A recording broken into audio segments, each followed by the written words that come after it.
Michael, Shawn, and the TakeOver Legends. Where nothing's off limits. Radio.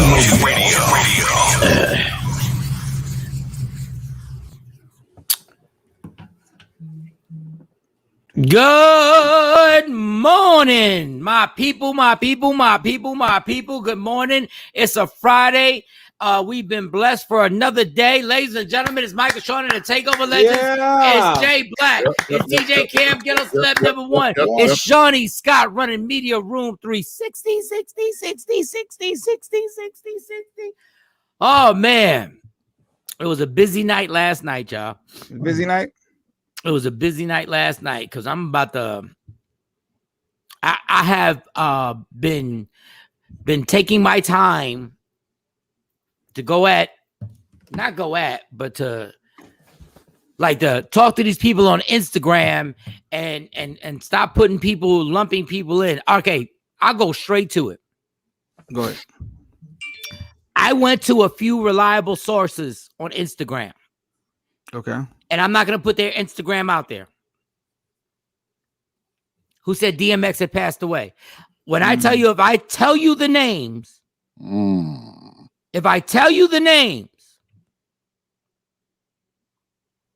you'll be like, oh, but I'm not, even though they got millions and millions of followers.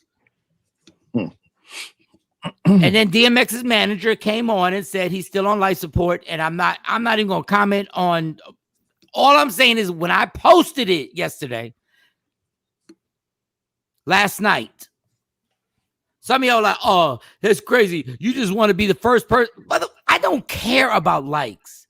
I wasn't trying to be the first. I legit normally don't even post that stuff. I posted this because it's DMX, and you and y'all cats who are like 32 years old don't even understand what DMX means to me. And the only reason I didn't comment back and fire back at y'all is because how sensitive this topic is. That's the only reason. I don't get no money off of Instagram. I don't give up about any of the likes. I don't give up any of the views, except because I'm the most honest person you'll ever see on this, except when I'm promoting a comedy show.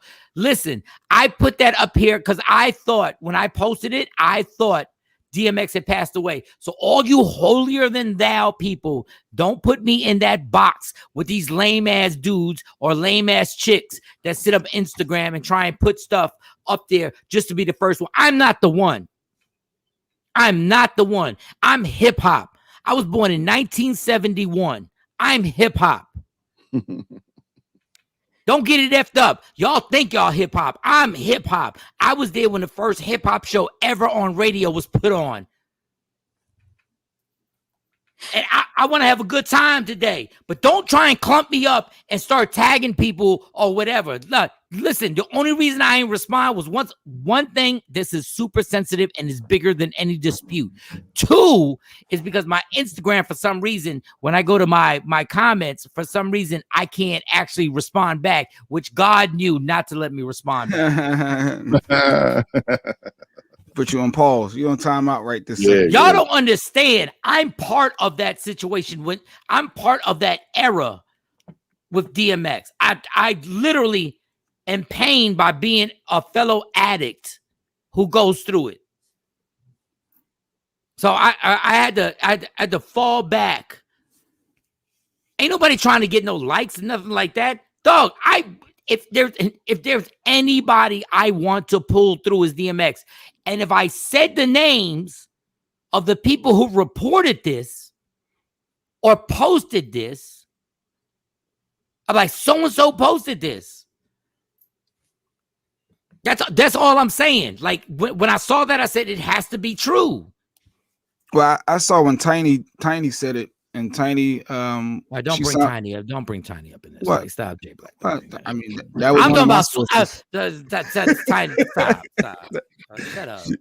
Stop. I'd be extra. Who's Tiny? Who's Tiny? Tiny. Who's Tiny? Who's Tiny? Listen, when I saw, all serious, I saw Swiss Beats put something up, and I interpreted it as that, oh, wow.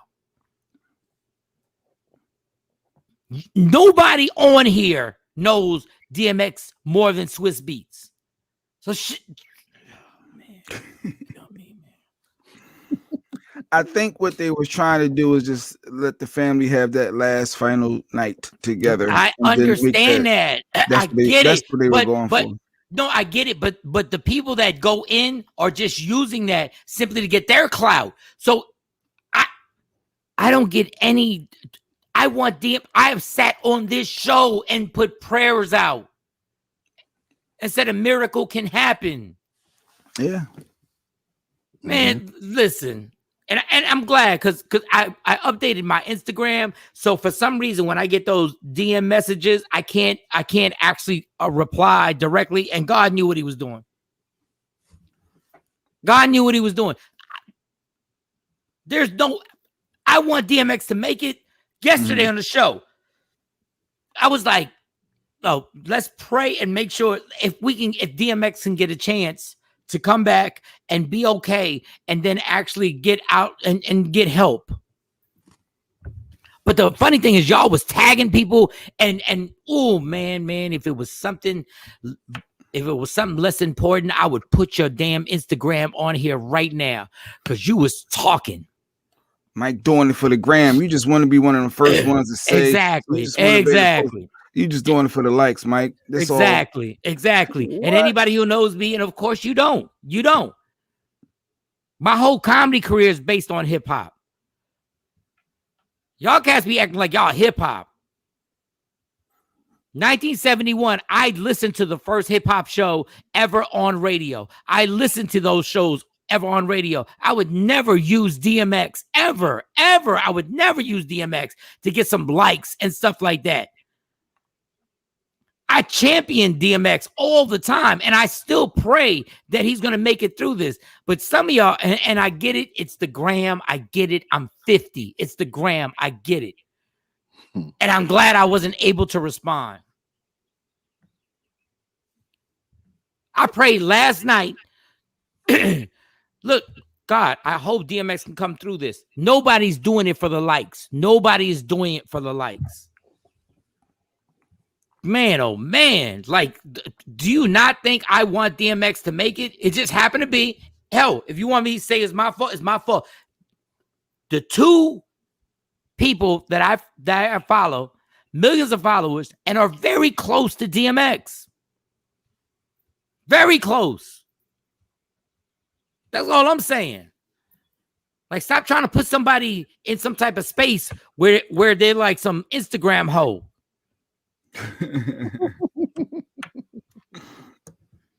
Like, stop with that. Y'all, man, listen, man. And the verbal and the all right, let's go away from that, because then it turns into me turning it into, I already turned it into me, but I don't want to turn it into that. Anyway, we pray that DMX can God can find it, that the miracle happens, and that he lives. That's what I want. As an addict, that's what I want. I don't want to report something. I thought it was official, and I thought that the people that I followed, and then when the people that I follow took it down with 2 million, 3 million followers, I took it down. But then there's a certain person, and I screenshotted it. There's a certain person that went and started tagging other people who know me and was like, and the people who know me. And they were like, yo, be a good person. I don't know. He probably heard whatever. So I'm going to let that go, and we can start. Hey, it's Friday, people. It's Friday. It's Friday. Jay Black, why did you bounce out? Is because of your whack ass phone? Why'd you bounce out? No, I wanted to go check I needed to check a text message, and I didn't think. Yeah, so that's all. Right, well, I'm putting Cam in my Instagram live. Put Cam. It's Jay Black Hollywood. Cam's mic. Unmute your mic, Cam. Is he frozen? I think he froze. All right. So, no, he's back. Cam, you hear us? Nah. All right. So, Jay Black, give us what are our potential topics today? Because I already spent like 7 minutes. And God bless. We got a couple of guests today. One being, good morning, Kathy. Good morning. Who do we got today? So we got a 4-time Emmy Award winning entrepreneur, choreographer, actress, and model by the name of Miss Z. She go by Miss Z, but it's Zabretta Johnson. She's going to be on the show. Dope. She is dope. She's dope. She's dope. She's attractive too. She's attractive. I didn't say that. I said she's dope. Oh, well, she could be both. Also comedian Sidney Castillo. I think he's doing your comedy show, right? Is he Sidney Castillo is doing the comedy show April 15th, the Arlington Improv. Shawnee Scott done set up a situation that we're gonna promote the show Saturday. But Sidney Castillo, he's one of the writers from the TV show The Neighborhood on CBS with my man Cedric the Entertainer, one of the coolest and funniest people I've ever been around. So yeah, so go ahead. Probably going to hit on that North Carolina new black coach. He was in the news for, he's a 4th African American coach. He's not the 4th, he's the 1st. Oh, I thought he said he was the 4th, but no, he's the first. He's the 1st African American coach in that area. Interesting. And he played for North Carolina. He went to the NBA. Tar Heels. He was actually a Knick player. He played, and this man has been the assistant coach for 9 years. He's been like, they actually put him, Roy Williams actually had him like, yo, you're gonna be my person that takes over for me. So I really am interested. I'm really interested when we play this. Can we play the video or do we have to say it? No, we got the video and audio. Well, same concept. Yep. So we're able to get a little bit into that.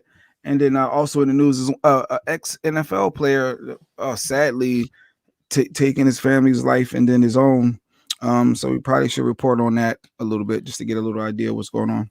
Man, it's so crazy. Yeah. Crazy. There's a lot of stuff about the NFL that people just don't want to admit to. But okay, so we got the NFL player, sad news. But Hubert Davis, the new coach of North Carolina, man, that's something.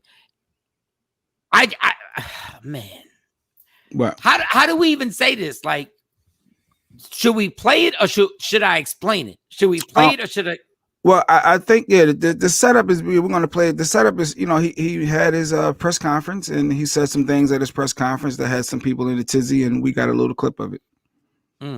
Please play that, please. I know that it is significant that I'm the 4th African American head coach in any sport in the history of the University of North Carolina. I'm very proud to be African American, but I'm also very proud that my wife is white.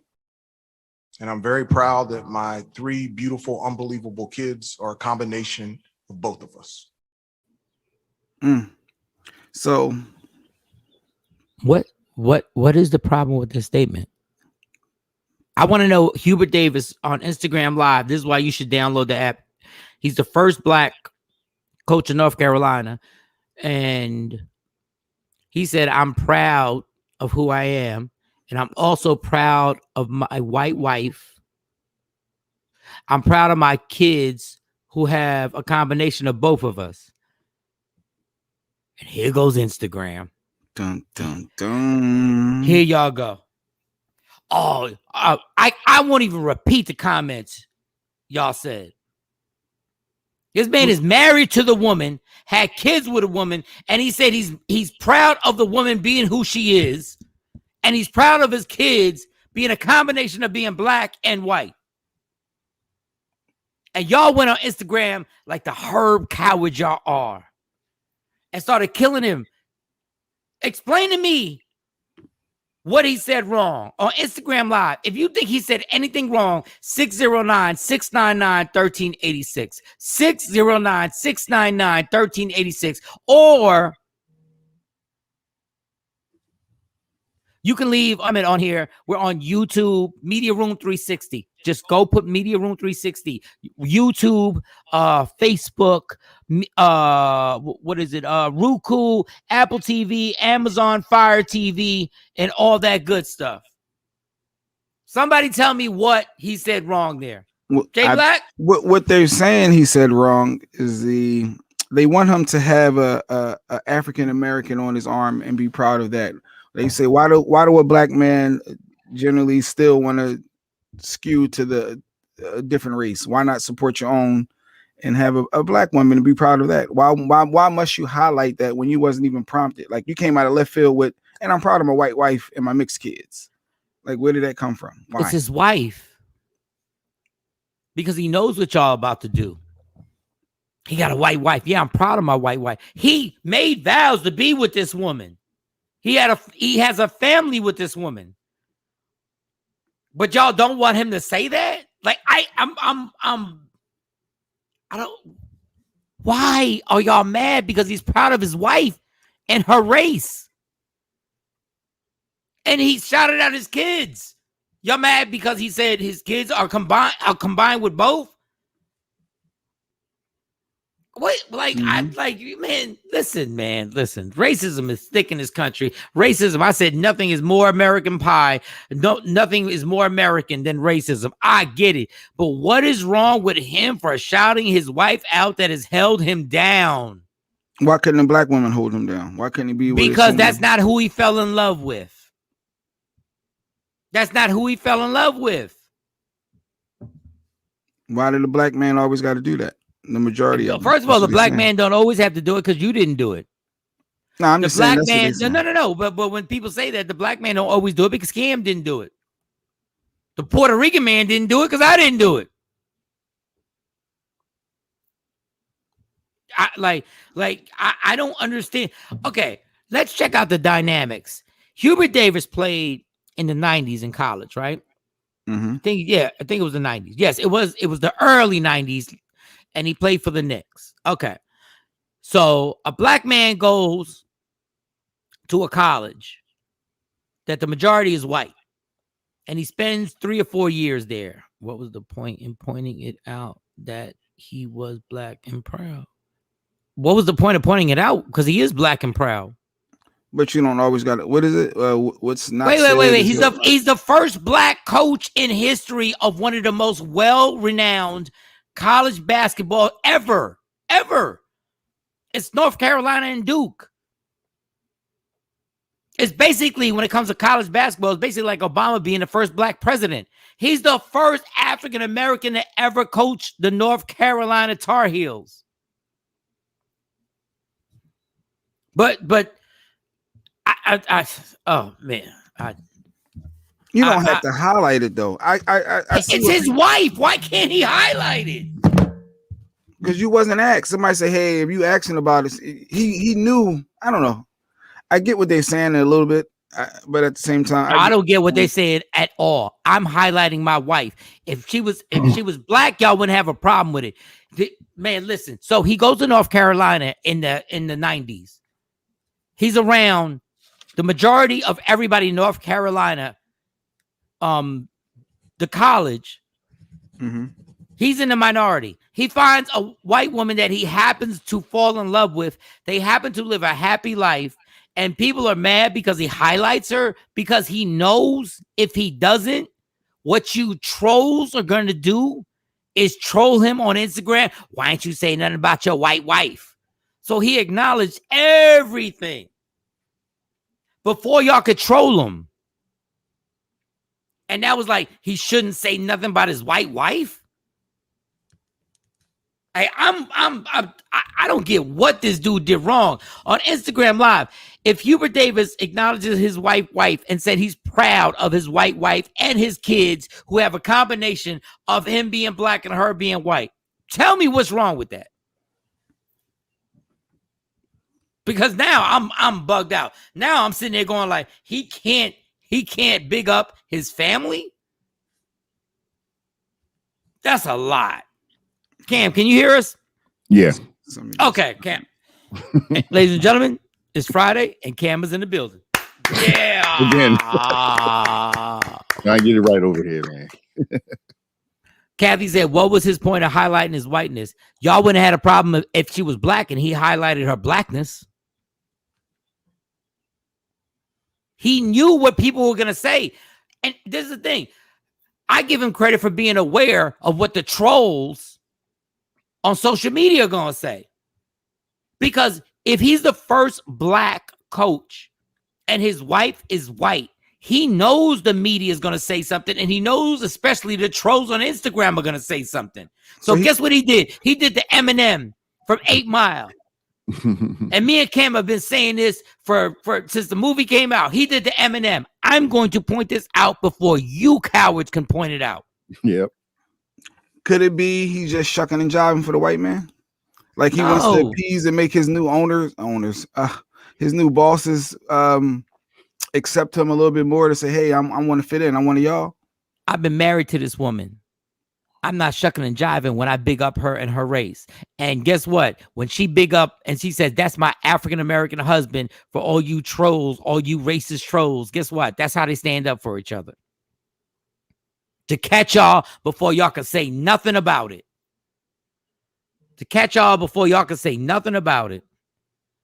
Like, damn, y'all want somebody like, I give him credit for just standing up because he didn't have to say anything at all. He could have accepted that job and never said nothing and be like, let me see if I can just get away with not saying nothing.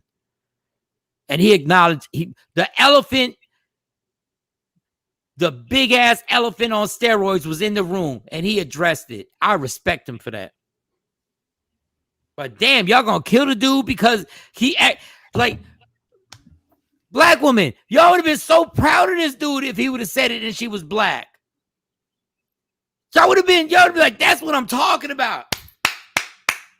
That's his wife. Whether you agree or disagree, which I don't care if you agree or disagree, that is the wife that has helped him create this family, that has been with him. They got kids, and he big upped his wife.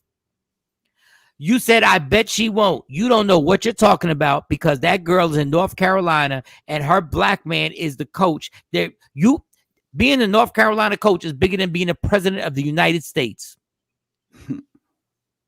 So ain't no white person around her don't know that her husband is Hubert Davis. I see another comment that says, why would he be proud of his white wife? My fiance is white. I'm not proud nor unproud that he is white. How can you be proud of your wife's color? Like, what is the purpose of being proud of a color? So it's okay to be like, I'm black and I'm proud. I'm Puerto Rican and I'm proud. He was proud of his wife because he knew the racists were coming out. Black and white racists. So what they saying, just I'm proud of my wife. And my family supports me, hold me down. Why do you have to highlight the fact that she's white and then go so deep with it? I get what they're trying to, what they're saying. It's like, it's not needed, meaning. Why? It is needed because these trolls were going to come out and saying your white wife. He's been dealing with that probably his whole life. So why now? So he's taking the biggest job of his life and he's acknowledging it off the door. He could have been that sucker that just said, yeah, I'm proud. I'm so proud of my wife. And thank you. He said my white wife because he knows what people are going to say. I heard she knows how to play spades. She's a white. How about that, Jay Black? She knows how to play spades. How about that? Shout out Action. Good morning. And she ain't never reneged. She ain't never reneged. Let me close with the nig part with the white wife. She ain't never reneged. I get what they're saying. Just be proud of your wife. You ain't got to highlight that she's white. No. If I say my African American wife, y'all wouldn't have no problem with it. It wouldn't even sound right. Why would you come out and say that? I'm proud of my wife. Because if I was a white guy, you know what they're gonna say. You already know what they're gonna say. They're gonna say your white wife. Black people, be real, black people. If he would have said, yo, I love my wife, y'all would have been on Instagram like, oh yeah, another black man going with white women, another black man going with white women. And your Twitter, Instagram fingers would have been going crazy.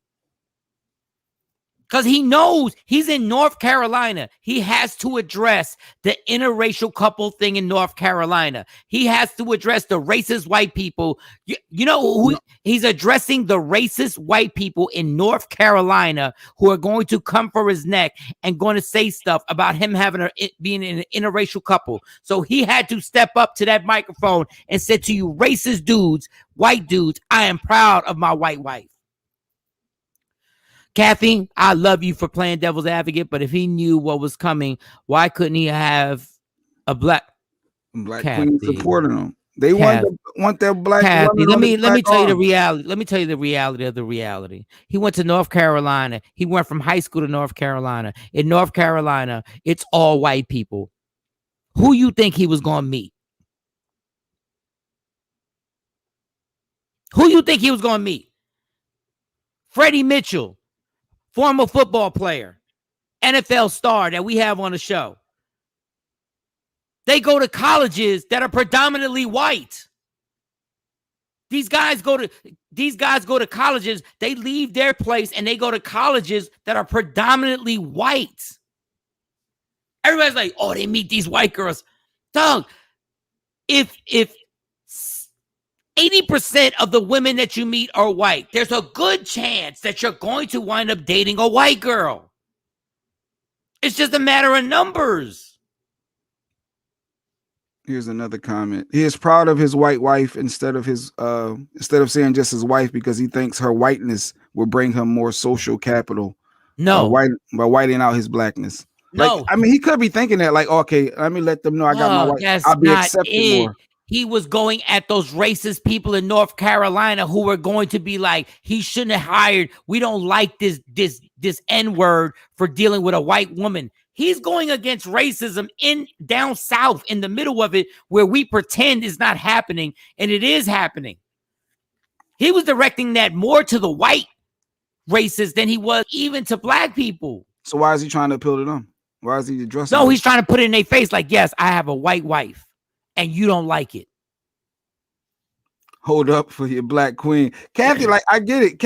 Okay, Kathy, she's standing up for her point. I get it, but if that's not who you married and who you fell in love with, I'm sorry. All you can do is rep the person you fell in love with. Another comment said he's a sellout. Dang. Mm-hmm. He's a sellout. He's a sellout for saying his wife. Let me. Y'all keep playing it. Let me start putting the athletes that have white wives down, and I bet y'all will slow down. Let me start putting the black guys that have white wives. I bet y'all fall back. Let me start bringing them up. Some of the most pro-black athletes that y'all be caping for and put the cape on for, and I think you should. Let me get off this Instagram live so I can get them all, so y'all can be like, oh, he is? Oh my God. But if your spouse race could help you with your career, would you play off of that? Dog, down south, it's worse. No, but would you play off of that? Like, legit, like, if your wife, would you highlight it? Yeah, I would. The only problem is, if you're a black man with a white woman, it's still frowned upon. It's still your choice, as Shawn is saying. If you were in that predominantly white college, there were some black women at that school also. There were some black women, but guess what? If the majority of women that I'm seeing, what are the odds? Just play the numbers, y'all. Just play the numbers. I work at hip hop stations my whole life, right? Mm-hmm. I lived in a. I didn't go to college. I lived in a black neighborhood my whole life. I married a black woman, divorced a black woman. My fiance is a black woman, and I'm Puerto Rican. The odds are the odds. The odds are the odds. Like, if I worked on a pop station my entire life for over 20 years, the odds really go up that I'd be with a white woman right now. So instead of college, a pop station where we playing nothing but Britney Spears, Taylor Swift, Justin Timberlake, that's another topic. And all the pop stars, and I'm around them, and I'm traveling with them. I'm going to pop concerts. I'm going to after parties where the DJ playing pop music. What are the odds that I'm going to wind up with a white woman? We probably already talked about it too. Example, Mike Tomlin dating has a white wife? I don't even know. I know Mike Tomlin has never. That's a whole nother. So I don't even want to get into that. Mike Tomlin's never hired a black assistant, but whatever. They said he can't recruit any people in the hood anymore because they're not going to trust him. So you're not going to get that black athlete that's a superstar. But what was your choice? Yeah, y'all in make believe world now. But How about y'all act like a person is supposed to be like, listen, I'm not good. Oh man, y'all kill me with that. Like, he just met a white girl that was around him and he liked her.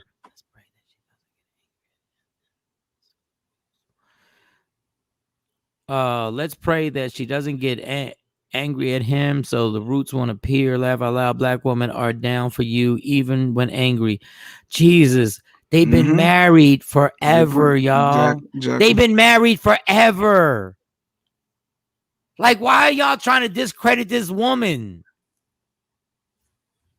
Like, why are y'all trying to discredit this woman? They've already proved, even though you don't have to prove your point to nobody. Why do they? She's already been there. They have a family. They have kids. They've been together forever.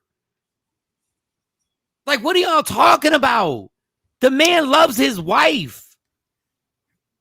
The man loves his wife. They just saying you ain't got to highlight him, Mike. Stop shucking and jiving for the man. Nobody's shucking and jiving for anybody. I rep my wife. That's it. You're just trying to fit in. You want to fit in. How about in. You want to be accepted.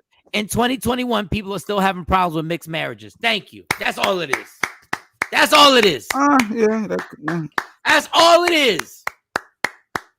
If a marriage works, a marriage works. Good point. I think that could ultimately come down to that. Yeah. North Carolina. Think about the pressure he has in North Carolina. Y'all think black people can be vicious? What you think them white people doing in North Carolina coming at his neck and them people, the boosters for North Carolina. You think they want an N-word dating a white woman? Them North Carolina boosters who make sure North Carolina gets their money so they can pay these players. Oh, did I say that? So they can pay these players to play at Carolina? Man, y'all gotta stop. Y'all gotta stop like putting another black man in a situation where you're like, dog, I'm fighting everybody. I gotta fight white people. I gotta fight black people because I love this woman. Y'all better check yourselves. Mike's on it. The Sandy Show had a good point. They said winning will cure all. I guess that's it will cure all, except for certain people who, after he wins, will still be like, yeah, but he still be messing with them white girls. Y'all still be messing with them white girls. He won't get my GoFundMe. As soon as she break his heart, that's what he deserved. They were waiting for that. No, he's like 15 million deep. He's not waiting for your Cash App or your GoFundMe. My uncle was too, but when she passed away the other day, he learned that she was a racist. And okay, Jacquees, I can't put that. What do you want me to say to that, Jacquees? We're not in the family. God bless, and I'm sorry about your loss. What do you want me to do with that? I worked with a lot of white people all my life. I married and dated all black kings. God bless you, Kathy. Exactly, Kathy. Mike don't understand you. God, first of all, don't understand. Hold up. Rich boosters on the ones that ultimately hired him. Listen, let me tell you about Mike don't understand. Y'all don't want to play with me when Mike don't understand. Because I could easily jump on this joint and be like, all I've dated was black women. All I've supported was black women. Don't get me started with that. Mike Thomas' wife, she is black, so I don't know what that was about. Go ahead. Another black man who has to Google if Mike Tomlinson's wife is black. That's the patheticness. That's the patheticness of this whole thing. No, and them boosters, and Sandy made a comment. Them boosters had to hire him, but Roy Williams, I will shout out Roy Williams, because Roy Williams, who stepped down, is the person who put it out there that this guy's going to be my successor. He's going to be the first black man to ever coach North Carolina, and he retired and said, "I'm handing it off to him." I don't know why Cam don't hardly speak. Cam, they want your opinion on this, Cam. Where you stand, Cam? Is he doing I haven't been able to hear half of it. I've been here switching computers, man. I tried to set up the new setup. It didn't work, so I had to set up the old setup. And all right, here we go. I don't know what's going on. I'll give you a synopsis. Real quick. Is the player, is that Herb Davis from the Knicks? Yes. Hubert Davis from the Knicks. Yes. Hubert Davis. Okay. And it sounds like what, he has a white wife?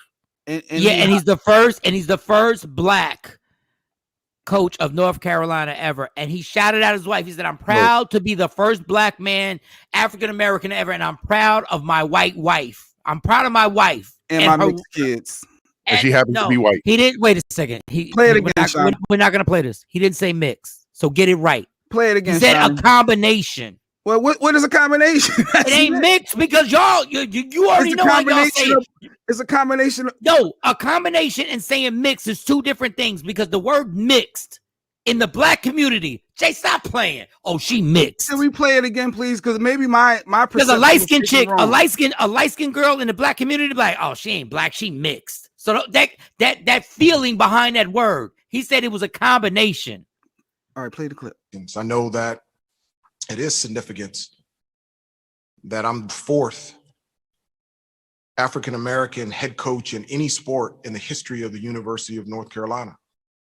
I'm very proud to be African-American, but I'm also very proud that my wife is white. And I'm very proud that my 3 beautiful, unbelievable kids are a combination of both of us. How y'all mad at that? A combination of both of us. That's how are y'all mad at that when he told the truth? Yeah, that's all that was. So what was the error in the comment? Well, what people are saying is he's appeasing to the white population that hired him. He wants to fit in. He wants to be accepted. He didn't have a black queen on his arm to be proud of. So it's like he's doing it for a look. He's doing it for a look to be accepted. He said he was proud to be. He said fourth in all the sports in North Carolina, all the sports. Yeah. But he's the first North Carolina black coach. Intimidated by black women. And don't. Janet, stop with the intimidated by black women. Stop it. Ain't nobody intimidated by nobody. Stop it.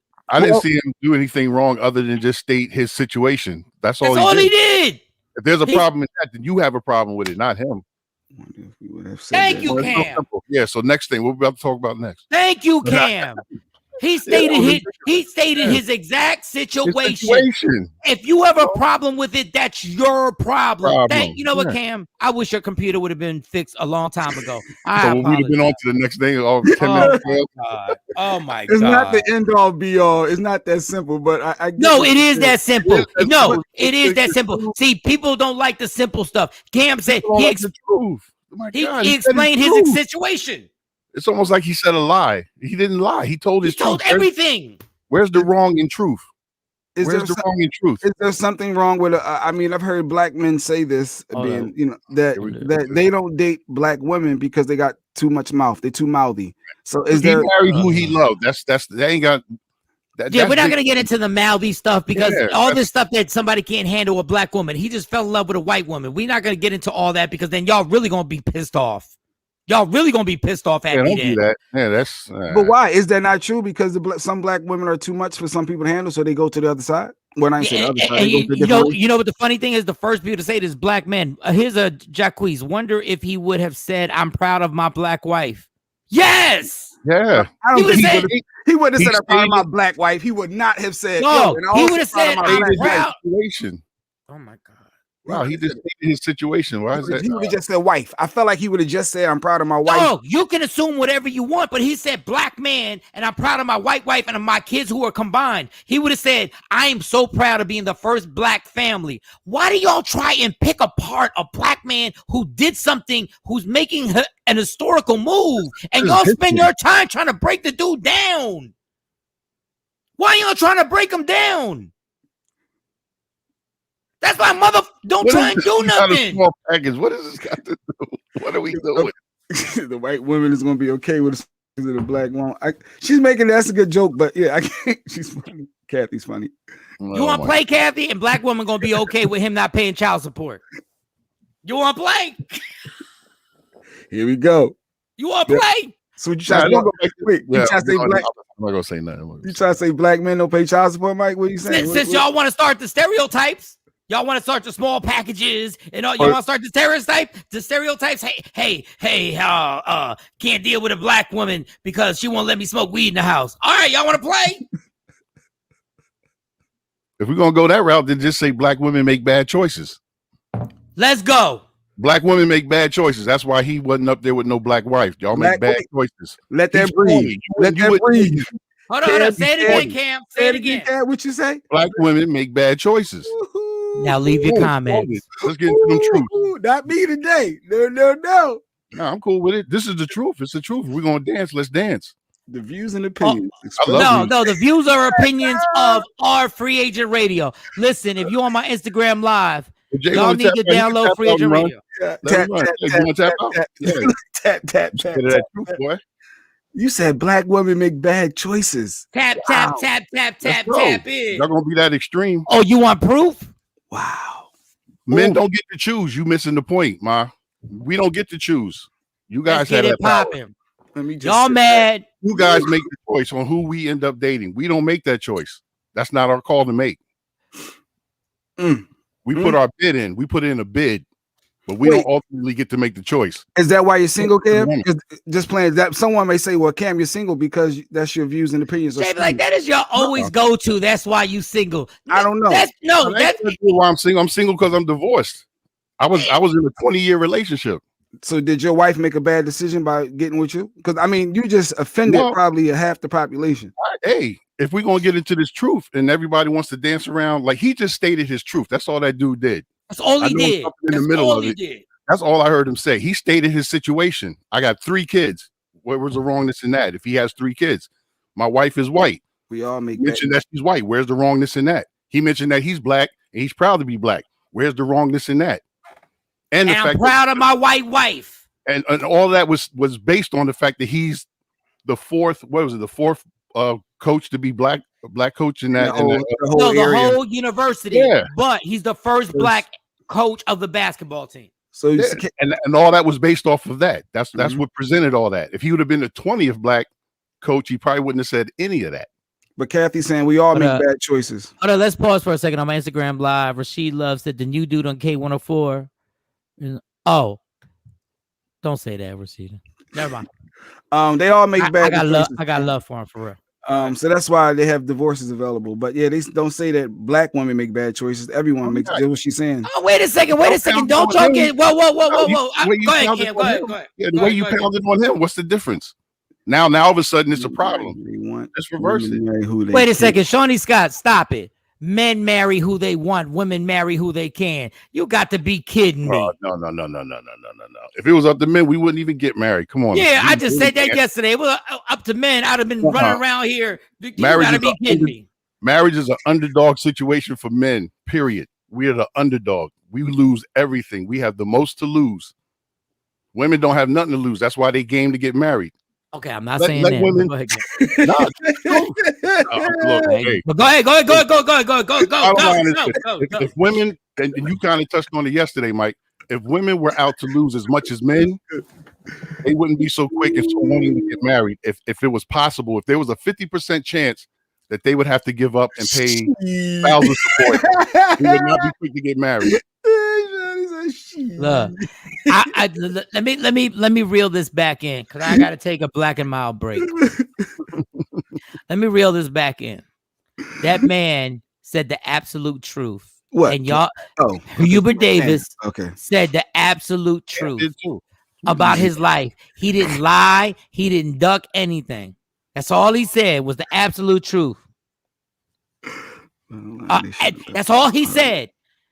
Y'all got a problem with a mother saying the absolute truth. I'm like, he should have left our race and some kids and just wait to. Oh, you would like and say what and see what people say later.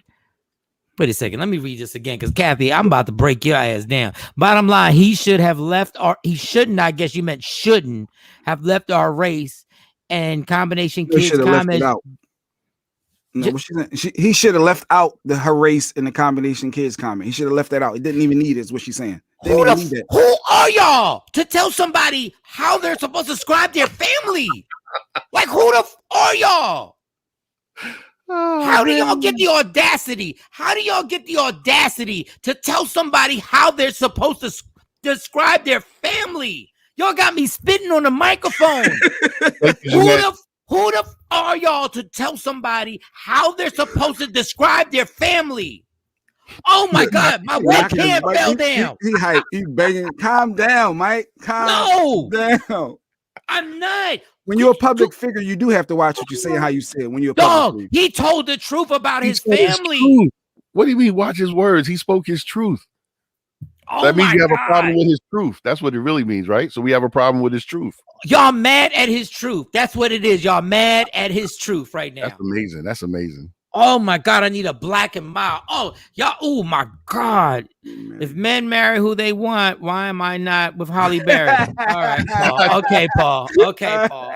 Nah, tell him action. Jackson, go ahead. All right. There you go. He right. If men marry who they want, why did I not get Megan Good pregnant 12 times? There you go.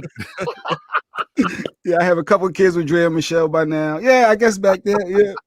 Yeah. Maya have a little stepchild with her. There you go. Regina Bell. All them. What?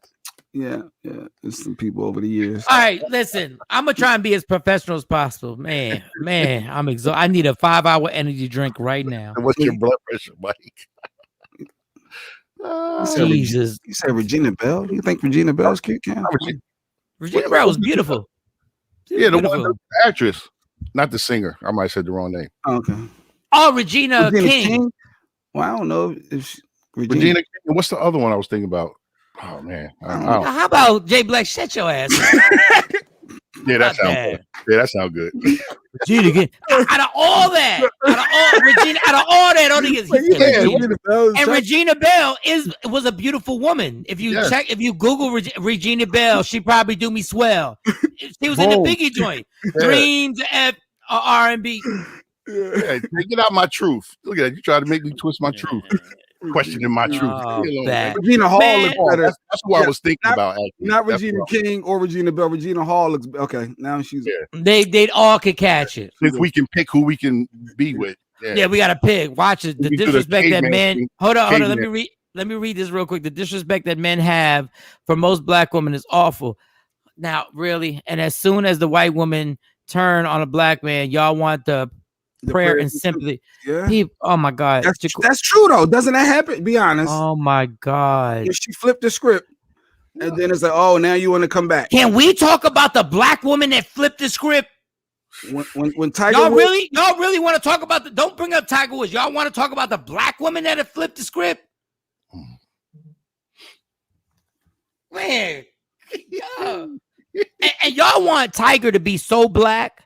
Y'all want Tiger to be so black. Y'all want Tiger Woods to really ignore that his mom is Asian. Y'all want him to really ignore that his mom is half of him.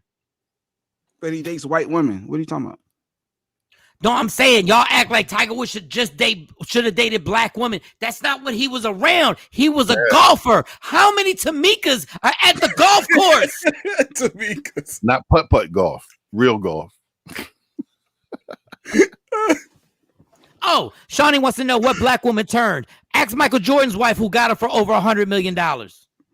No, more than $100 million. Oh, she said, Kathy said, keep naming them. She'll wait. She said she'll wait. I just said it. I just gave you the greatest athlete supposedly ever. All right, that's a little sample size, Kathy saying. Muhammad Ali's wives were all black. Mm-hmm. You want some more? Come play with me. Y'all need a smoke detector. Y'all need a smoke detector because y'all want none of this smoke. Y'all want none of this smoke. Y'all need the batteries to be dead in your smoke detector because they obviously have to be dead. Because y'all don't want none of this. We can go down the line. I got more. This is funny. Mike gets so riled up. And you got to understand their point, though, Mike. That's what I don't. No, if y'all want to say guys sell out or whatever, this man has a happy family. This man has a happy family that has proven in the test of time that this relationship is real, And y'all killing a man for saying his truth about his family. That's why I get so amped about it. I'm not saying that you can't call somebody, but then you call him a sellout. See, there it is.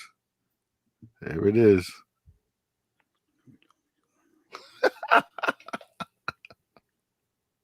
Black women do give up themselves for their man. They do ride out. Really? They didn't turn on. Yeah, they ride out. But why they on Maury so much? So they got what they deserve. I'll see something. Never mind. Y'all can't stand to see somebody happy, yo. And want to be happy. It doesn't work that way. Y'all can't stand to see somebody happy and repping his happiness. Misery love company, y'all. Dog. Y'all definitely showing y'all really can't stand to see somebody happy out here. Oh, and she white too. I just looked at a picture. Jeez Louise. My goodness gracious. I don't even know what white meant. Take that back. You know what white man. You know exactly what it was. Ghetto ass. You know what it means.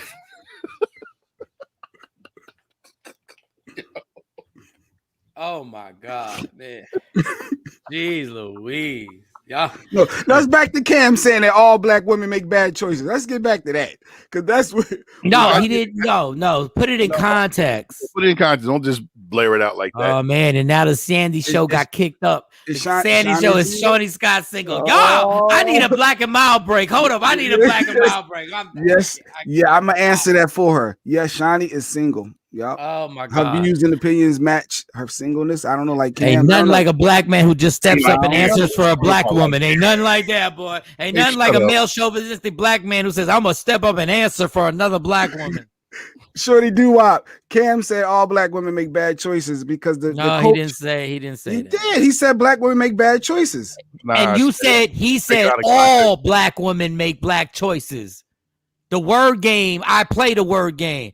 The black family is under attack in society. So any black man that marries out of his race is a traitor. We are at war. Hey, y'all go ahead.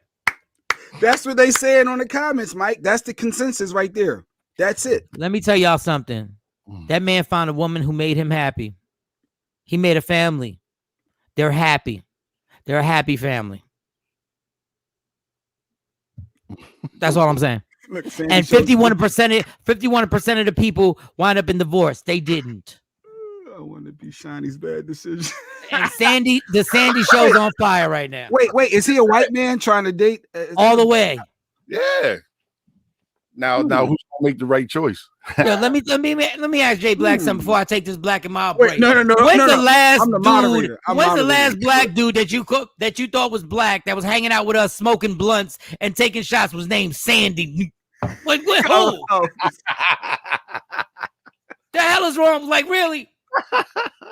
Sandy. And Sandy is the coolest dude I know. Like Sandy will punch you in the face in real life. I ain't even been around Sandy live. I just had conversations with Sandy. Like this dude is the type that will go in your mouth. I'm just saying, I don't know too many black dudes that I hung out with and chilling at the club and acting up and be like, yo, where's Sandy? I ain't never seen a black dude like I've never seen it. Action saying they just mad because she's white. If she would have said I'm proud of my Asian wife, he wouldn't have said a race though. That's the whole thing. If he was black, he would have said I'm proud of my wife. He wouldn't have highlighted. Y'all would have lost your black people would have tied a bomb to themselves if he would have said my Asian wife. Y'all would have lost your minds. If he would have said my Indian wife, y'all would have lost your minds. Oh, hey, Shawnee. What up, Sandy? Now, Shawnee, really? You gonna holler at my friend now? God, really? Hit her in the DM. Sandy, don't you hit her? Don't you? Wait, so Shawnee would date a white man. So does that reverse? I'm about to get off this whole stream yard. I'm about to blacken my square. I don't know if that meant that. I don't know if that meant that, y'all. I don't know if that meant that. But is there something wrong with it? I think when you said earlier, is society just still not accepting of interracial relationships? Oh, hey, Jay Black, can I say this to you for real? Sometimes you don't be listening. Duh. Yeah, that's all what's going on right now. What is he talking about? Duh. We do side eye. We still side eye. I can admit I side eye. Do you side eye, Mike? Sometimes do you side eye? Cam? Never, because I'm Puerto Rican. I've been part of mixed relationships my entire life. Nah, I don't side eye. I'm proud of my new friend. Shawnee, you better stop flirting with my friend. Let me tell you something. Y'all gonna stop this right now. Y'all gonna stop this right now. And then Shawnee got that little pretty picture when her comment comes on with her. She all look like the wind machine is blowing. You not proud of nothing, Shawnee. You not proud of nothing. You was just killing Reba Davis for being with a white woman. You better stop it.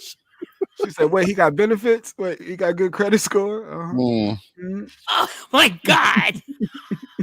You're gonna leave. You're gonna leave. No, what y'all not gonna do is mess up my relationship with Sandy. That's not what y'all gonna do. That's a good dude. That man has helped me. He's good. If everything's in order, everything will be fine then. No, he's a good dude, but I'm not letting him get into Kwanzaa. I'm not. Y'all, I'm not playing with y'all right now. When I need to talk. If it's up, what was the number? Work yourself out. Hold on. What was the number one reason for lynching in the South? Hey, hey, dog. Really? Dating that black man? Oh, let's go lynch him. Yeah. There was a lot of reasons. More than the number one reason. You had to hide it. And that I'm that baby pappy. And then it's like that movie where the kid come out black and then they want to figure out. Hold up. I want, what is it, Basil or Basil? B-A-S-I-L? I don't know. I'm gonna get off. I'm gonna get off my Instagram live, right? And then I'm gonna bring up all the black men who led the civil rights movement, who were dealing with white women, and then I want that same energy. I'm not dating anyone that I can't call. I want the same energy. Kathy's funny. I love Kathy. No, I'm not dating I'm not dating and marrying anybody that can't call. I can't call him a bad name and mean it. What you mean? You can still call a bad name. There's only one name he can't call you. That's all. And let's not get it messed up. Let's try. All right, I'm gonna play. So go ahead, Kathy. You date a white man and be married him. You be married to him for like 20 years and see if that N-word don't slip up when you guys are at 3 a.m. and he knocking you off. Yeah, y'all lie if y'all want. Y'all lie if y'all want. I think who cares? But if you want to be with, okay. But we're gonna bring up lynching with Hubert Davis. Okay, all right. No, they saying it wasn't accepted. I mean that's real. I mean, you can't deny that, right? You can't deny that. It wasn't accepted. Okay, it wasn't, but it is now. It's still not accepted. Y'all still killing. It ain't even the white folks. Y'all still killing them. Yeah, he spoke his truth, and y'all wearing him out. Y'all lynching him now, technically, verbally. God forbid he should be happy. We don't want him to be happy with a happy family. How are you? Fellow potato people. Huh? I don't know what the hell you talking about. Why shatter? What does that mean? Why shatter? I don't know what it means. I just know he said. I don't know if it's comment. But God bless. Thank you for joining the show. Mm-hmm. We don't give a damn if what you just said made no sense to anybody here. Nope. Potato people all around. Hey, shout out to baked potato, mashed potato, sweet potato. Shout out to all the potatoes. Shout out to all the potatoes. All the potatoes around the world. All the potatoes around the world. Baked potatoes. Like, all right, it's still some states that don't accept it. Potato pie. Potato pie. Everything. Potato or Mr. Potato. Potato chip. Potato chips. Shout out to all the potato people. I personally stay in my own. Okay. So sure you do WAP. And that's cool. I noticed black women are giving Kamala Harris a pass. Oh, y'all don't want to talk. That's what I said. Y'all want to talk. Y'all had a party, Kamala Harris. There you go. Why ain't Kamala Harris stay in her race? Yeah. Why ain't she with Leroy? Why ain't she with Terrence? Or got Jamal. A mean fadeaway. Jamal, yeah. Why not with Jamal? Hey. Look at the potatoes. Dark on the outside, white on the inside. That's right, potatoes. They are. Kathy, you must take in the morning, you must take 2 I look at everything through race pills in the morning time. Like you know how to go in. I didn't even think about that with the potatoes. You were like, look at the potatoes. They dark on the outside and white on the inside. Former Black Panther digging too deep. I don't know what this dude said. Like potatoes, we are all potato and all potato together. Brother, let me tell you something. I don't know what type of weed you smoked this morning, but God bless you, because I want you on here every day. These are the bets in Germany. How Harris is a double agent for Trump, or Biden is an actor for Trump, or Trump and Biden are secret people. Man, keep sending these messages. No, let's not. Right, let's get that off the screen. Let him bring him on, because I know he white. Bring him on. Full stop. All right, y'all. I don't even know. What is Instagram Live, download Free Agent Radio. And all right. Yeah. Things has got weird, and I like it. I like how weird they got. It's Friday. Let's get weird with this. And Shorty do it in the dark. We all black. Hey, who knows, man. So we got a guest coming up. Hey, you know what? Hold on. Let me just say this before we go. Jay Black loses control because he gets into it and he just wants to be an agitator. You're an agitator, Jay Black. You're an agitator. Cam said all black women make bad choices. Right now, he didn't say you had to mention anything that I said. He didn't say all. He said he said in response to what you were saying. Well, let's go, since we're gonna say in that type of general statement. Exactly. He said, well, then let's go with black women make bad decisions. He didn't say all black women. He said he believes that, but he said black women make. Cam, did you not say black women make bad choices? I said it based on the fact that what you call couldn't speak his truth. I said if we're gonna go there and be that extreme, that was my level of being extreme. Since you want to call him a sellout, we're gonna generalize everything. I'm just having fun. I'm late for Kathy. Don't leave now, girl. We need you. We need you, Kathy. But my point with Jay Black is Jay Black has yet to tell me the structure of the show. He has yet to say, Mike, we got to do this at this time. He has yet to tell me we got a guest coming. He's so busy trying to agitate the hell out of people. Mm-hmm. So I'm gonna take a black and mild break. But what's going on? Like, what we got coming up? Do we have has the guest been? Like, is she? No, she's not? No, not yet. But before she comes on, yesterday you talked about being fired on Zoom or having a Zoom call that was ended really weirdly. So I want you to pay that off before our guest comes up. So when we come back, I guess I don't know if you was with your last situation, something happened. So I want you to go into detail. Break that down. He's agitating right now. Yeah, Especially when you see Jay do his hands like this. You see this, y'all? All that. No, who can get fired over Zoom? I think that's deep. We need to expound. That was like him pointing on Mike. If he was standing next to him, he'd be poking his shoulder. I got fired over Zoom, and I'm gonna tell y'all how it went down. I'm just gonna tell you the funny part. I ain't gonna get into the details and all that. Okay, I'm lying. I'm gonna get into the details.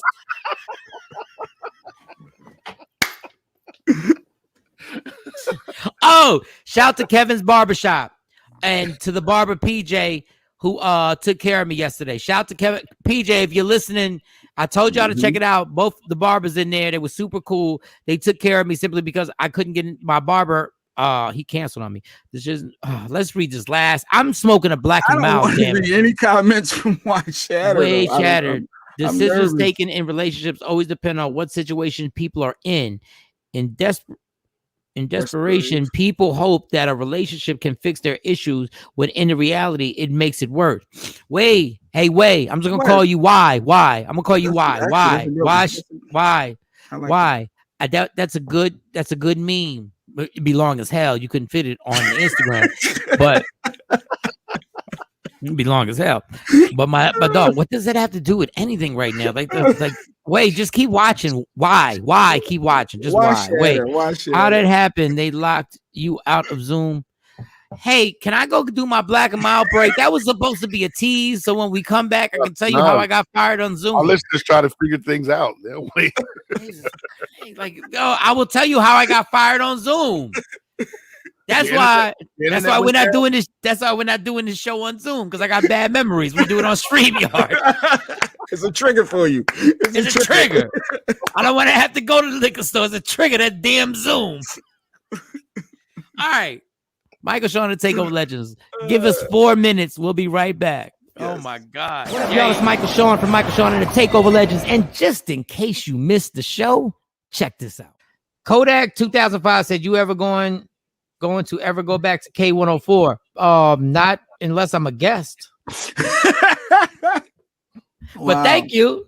But you can check us out on Free Agent Radio. Download that app or download Media Room 360 app and see the visuals. You can go on TV and watch us. We're in over 40 million homes right now. Michael Shawn and the TakeOver Legends, where the truth hurts, but also makes you laugh. So did they send? Go ahead.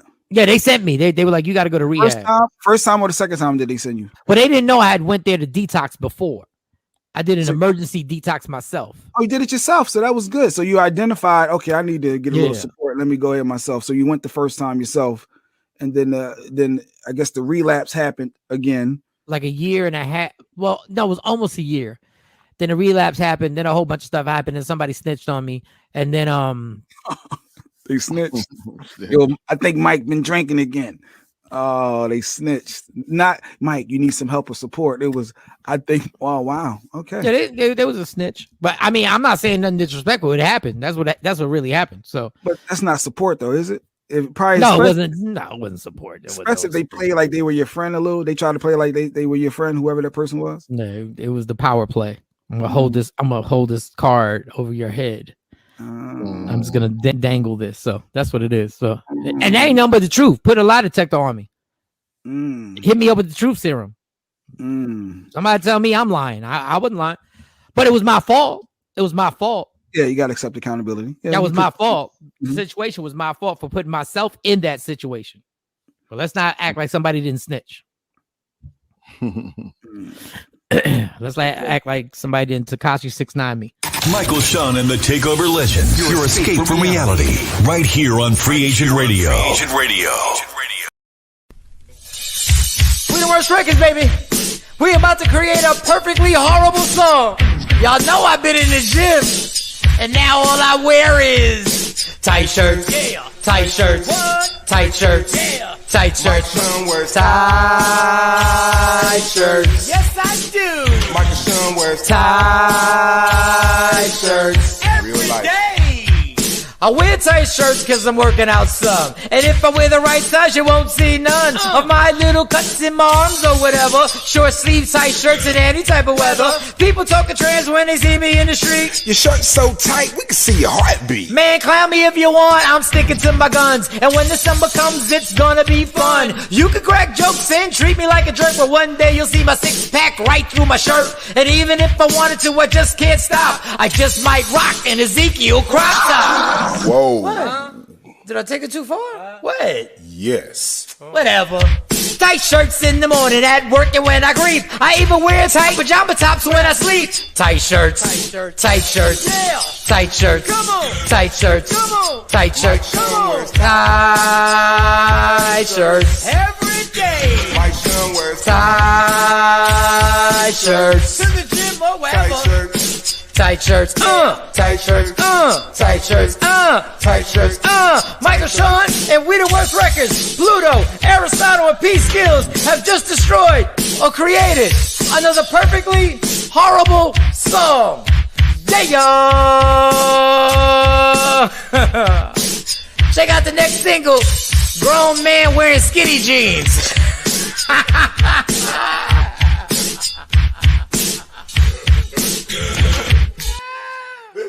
Michael, Shawn, and the TakeOver Legends, where nothing's off limits. Free Agent Radio. Free Agent Radio. Happy Friday, y'all. It's Michael, Shawn, and TakeOver Legends. If you want to check out the audio, download Free Agent Radio. Where nothing's off limits. My bad. That was me. If you want to see the visuals or you want to check us out, you can download Media Room 360. Either app, download it. You can see us, you can hear us, the whole nine. Look, we're on time. It's 15 after. Jay Black loves that. Yes, talk. It's 15 after. And it's 15 time. after. Ladies and gentlemen, this is what we call Is It Just Me? Me. And I had a whole nother Is It Just Me presented and ready to go. And I sent Jay Black and Shawnee. There's a couple. And there's a 41-year-old and an 18-year-old doing a couples challenge on TikTok. And they posted it on Instagram. Okay. Is it just me? If you're 41 years old and you're dating an 18-year-old, there's something that's fundamentally wrong with that. There's something wrong with a 41-year-old dating an 18-year-old, which means at most 12 months ago, she was 17 and you were 40. Is it just me, or a lot of these dudes really can't handle nobody their age or near their age or near their mental capacity? And even if this 18-year-old is far and above way intellectually than her 18-year-old self, okay, maybe she's 24, but she's 18. How about 2 years ago, she was 16 and you were 39. How about most of your life she wasn't even born? Let me repeat that. Is it just me? If you're 41, you're dating an 18-year-old, more than half of your life, she wasn't even born. She wasn't even conceived. Shout out to Jerry Seinfeld, who was also in his 40s and dated like an 18, 19-year-old and got away with it. Shout out to Elvis Presley, the king of rock and roll, allegedly, who got parents allow him to date a 17-year-old. Man, y'all make me, y'all really want to try and get us to believe that this is okay? That this is really okay? That the reason why you're doing it is because you fell in love with an 8. What y'all got in common, Mr. 41-year-old? Most of your life, social media didn't exist. What you doing, TikTok, Twitter? Like, y'all really got to stop playing at some point. Y'all really got, like, does anybody not, is it just me and nobody else sees something wrong with this? Nobody else sees something wrong with this? Like, you cats really gotta stop being predators and trying to hunt out these young girls simply because you can't handle a grown-ass woman. And I said it. It's a generalization, and I normally don't work in those, but this time I am generalizing. She's 18, and you got the nerve to do a couple challenge. I don't even use this word. The audacity. Is it just me, or Michael Shawn doesn't even use the word audacity? This is ridiculous right now, y'all. Y'all are killing the game right now. And y'all so worried about Hubert Davis shouting out his white wife, and this black man has got an 18-year-old kid doing a couples challenge, getting posted on Instagram. Any comments that you may have on what I just said, leave it at Mike Shawn Comedy in the comments. Duh. That's why they call it comments. And ladies and gentlemen, that is my Is It Just Me? That's my Is It Just Me? Nice. My Is It Damn Just Me? Got me all. I that was off the top. I had one. I'm gonna use the other one. He fell in love with who he fell in love with. It's legal. At least she's not a combination. Go ahead, homie. There you go. Y'all go justify that. Boy. J Black put a cash. Somebody put a comment up for me. This Thank y'all, bastard. whoever did that. This bastard. Look Don't at send no cash apps to J Black. Wow, look at the The love. fact that you put a comment yourself to get Wait. the Wait, fact that you put a comment. Somebody did that for me. No, it says your name, you mother. It says your name. Who's, Look at you. oh wait, does that? Who's Yeah, running yeah. my? Somebody got my password, but whoever got my password, I saw you texting it. Yeah. What? Sitting there with your head down. This bastard over here on our Cash app. show. 280. Cash app. Oh no. Thanks for the donation. Thanks for any donations. Donation. If you're gonna donate anything, donate it to $MShawn0902. You gonna donate? I need everybody who watching, listening on Twitch, on Facebook, on YouTube. You gonna put a comment to yourself, J Black? I see why you got fired on Zoom. You're not a team player. I see it. I see what happens now. I see it. I so see it. There you go. Look at Dog, you did a masturbation shout out. this. What? That was a masturbation shout out. You shouted yourself out. Yep. Self-serving. Self-love. I'm all about self-love. I don't know if y'all noticed that lately. Your cell phone, on your tech, your cell phone is full of lotion right now. That was masturbation.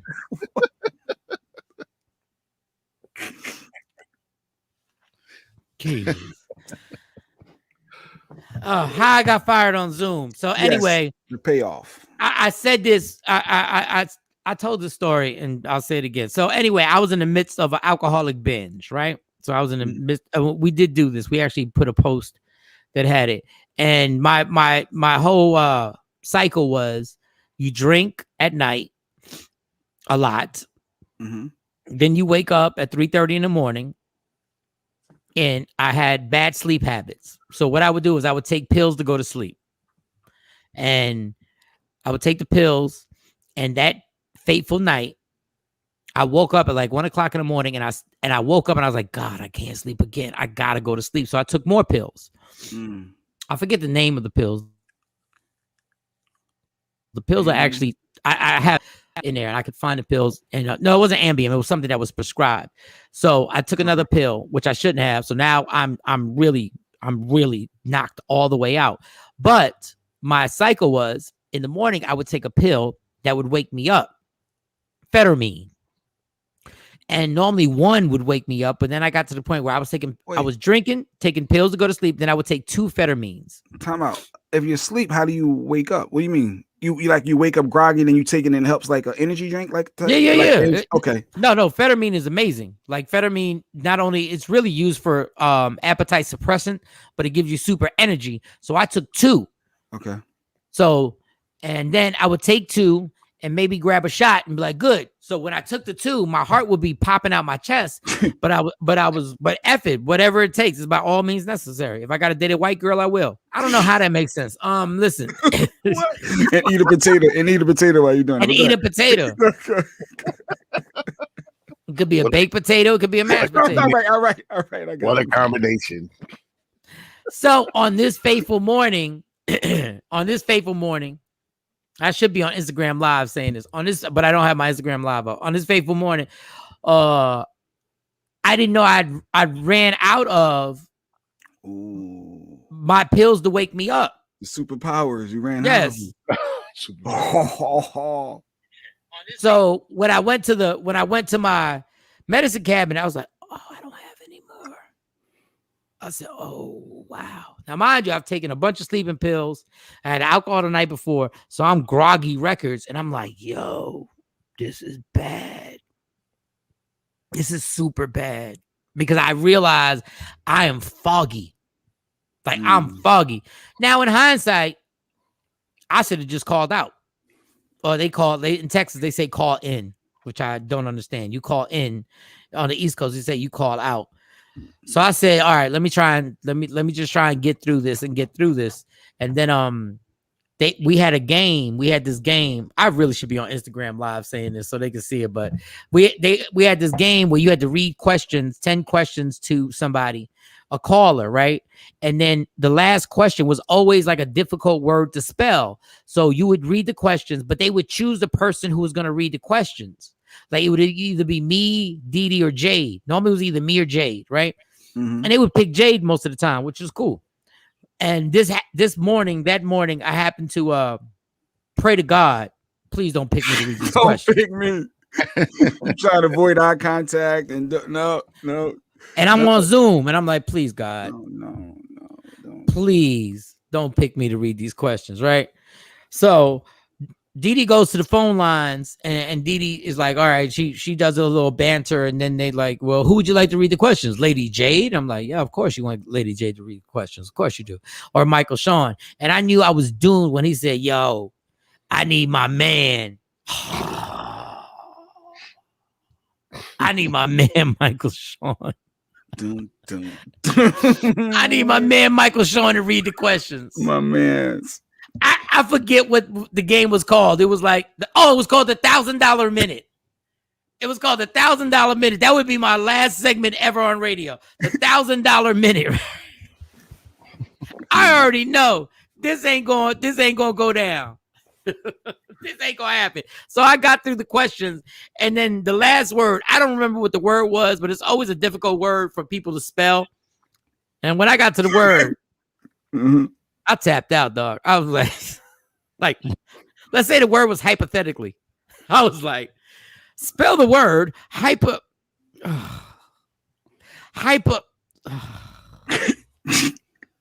me try this again. Yo, just spell hype. Hypothetically. I couldn't get this word out. Just spell hype. And my Zoom screen went black. It just so you my Zoom screen went Zoom drama.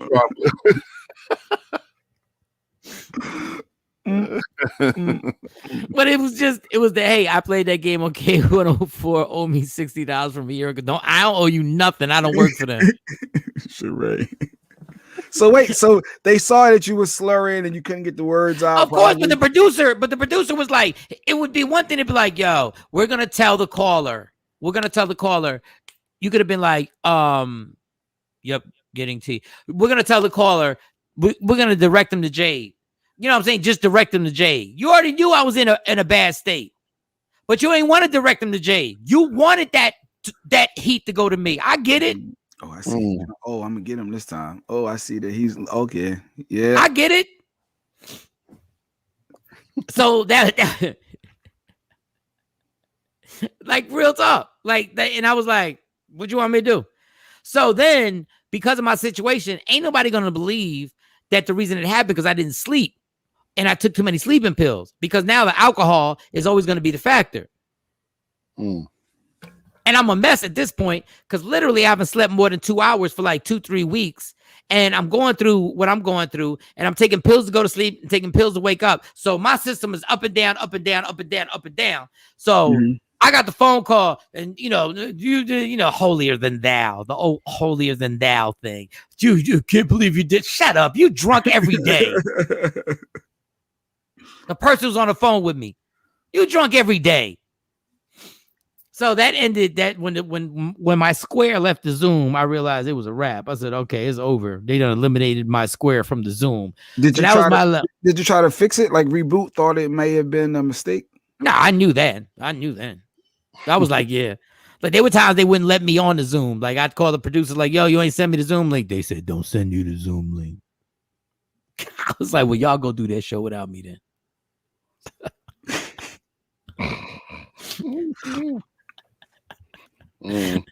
So that was the last day when I got fired on Zoom. Don't get fired on Zoom. Even though getting fired on Zoom is actually better than getting fired in person because you got to take that long walk out the building. Like, honestly, I was like, damn, I got fired. I think I'm going to get fired. It wasn't decided then, but I knew it was coming. But the good thing about getting fired on Zoom is that you can just go right to bed. Just go to sleep. Oh, all right. Restart this computer and no, I'm going to sleep. You just close the laptop and you go like, oh, I'll deal with this. Only problem was I ain't have no alcohol in the apartment at the time. There was no alcohol. It was done. So I was like, liquor store ain't open at 10 o'clock. Let me sleep. And then let me get to this liquor store at 10 o'clock. Now, I'm joking because obviously it was a traumatic situation and everything like that. Good morning. I am Drake on my Instagram Live. So that's how it happened. You know, that's how it went down. You know, so the hypocrisy on everything is that, you know, there's a lot of hypocrites out here in the world. There's a lot of hypocrites out in the world who's still drinking in the morning time. But hey, you moved on. Yeah, I moved on.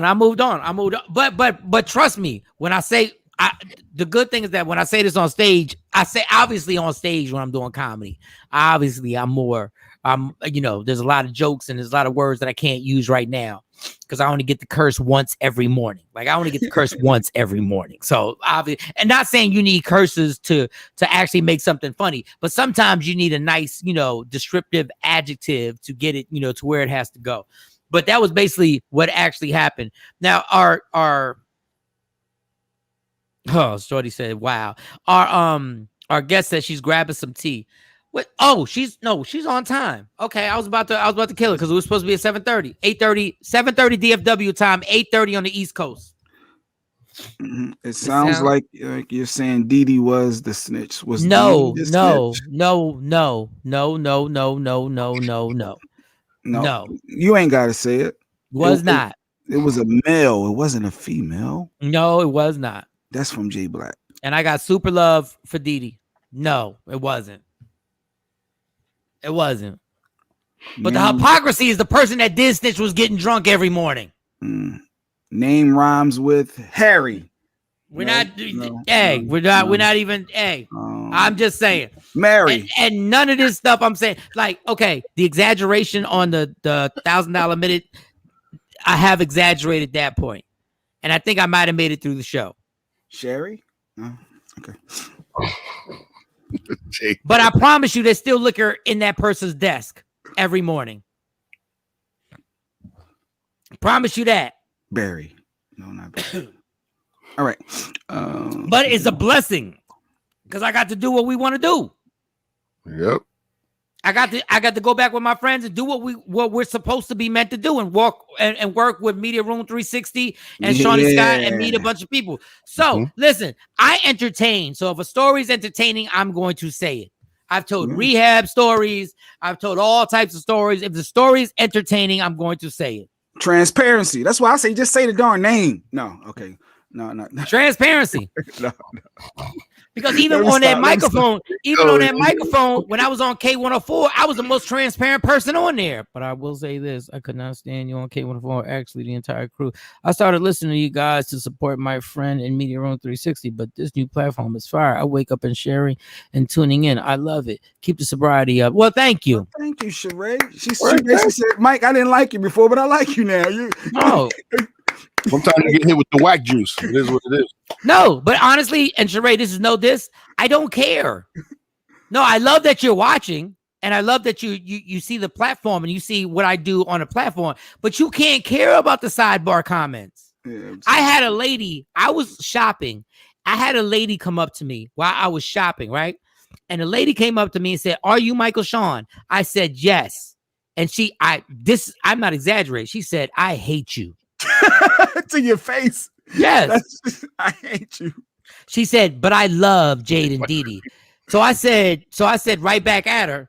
I was like, well, then if I said you love Jade and Didi, so why would you come up to me? I mean, in my mind, I'm like, yo, I know I'm intensely adorable, but that's not the point of this. Right? And she was like, because you say this and I don't like to. I said, yes, but ma'am, like my mom always say, if you ain't got nothing to say, don't say nothing at all. So why would you come up to me? Like, I don't get it. Like, do you understand? I'm performing when we're on the radio, and I'm performing when I'm on Free Agent Radio and Media Room 360. I'm performing. I'm putting on a show. So you're taking everything literal that comes out my mouth, and I'm a comedian. And then we got into this long conversation. And mind you, I'm still picking out clothes that I'm shopping for. And then all of a sudden she was like, "I like you. Wow, I didn't know you were you. I didn't know." And I was like, "Okay, well, I like you too." And then now we're taking a picture and we're taking a selfie. Wow. And I'm like, and she walks off. My point, and Sheree, this is not to you, because thank you so much for watching. And thank you so much for supporting us. Thank you. I appreciate this. But you can't give up about what people think about you. You see what actions say? If you had a white woman, you know, you wouldn't have got in trouble. Because just like your coach. If I had a white woman at the time, I probably would have been good. Amen. I love the team. You all created with Jonesy Radio, just not the same. Shout to Jonesy. She got Jonesy on YouTube, and shout to Jonesy. Yes. What is hanging on the lower guy's screen to the top left? Why are you even worried about that? Why? Like, I didn't even see that. Why shatter? I don't know what's hanging. It's the Potato Man. So. I mean, at least it's honest comment. I don't know why. You're the Jadakiss song. Why? Yeah. Why you even see that? Why? I don't know. For those who can't see it on Free Agent Radio, these are the comments that we're reading on the screen. Here's another comment. Is that why shatter? It was probably easier for her to say something to someone you dislike than to go up to someone you appreciate. I guess. I don't know. Yeah. Trolls in the flesh. If you think I ain't used to somebody saying I'm not funny, it just comes with the territory. Like, it just comes with the territory. I don't like your voice. Your voice is too high. It goes up octaves. Okay, that's what it is. I'm not changing a thing. It's been over 20 years of paying every single bill with the skill set that I have. I am not changing anything. Wow, it was a setup. That is foul.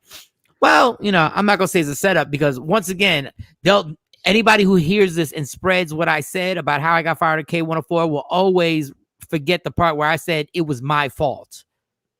But what is the ceiling decorations? I want that for my cats. Oh, first of all, this whole thing, you're making me nervous. Why shatter? I don't know. Our guest is here too. I'm about to black my screen out. I don't know what the hell Why Shatter is talking about. Free Agent Radio. If I know you're listening and you're like, we can't see it. We just got Why Shatter leaving comments on the screen because we're in 40 million different homes around the country. Yes. I had to do that little stunt. Yes.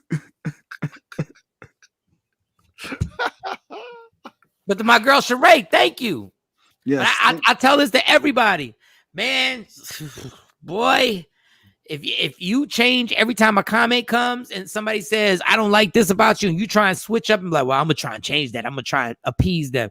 If you try and change every time somebody has a comment or critique about you, you'll spend your life spinning. Do you block those people out of curiosity? Like when somebody come at your neck trolling you, do you just block or do you just let it ride? No. I don't block.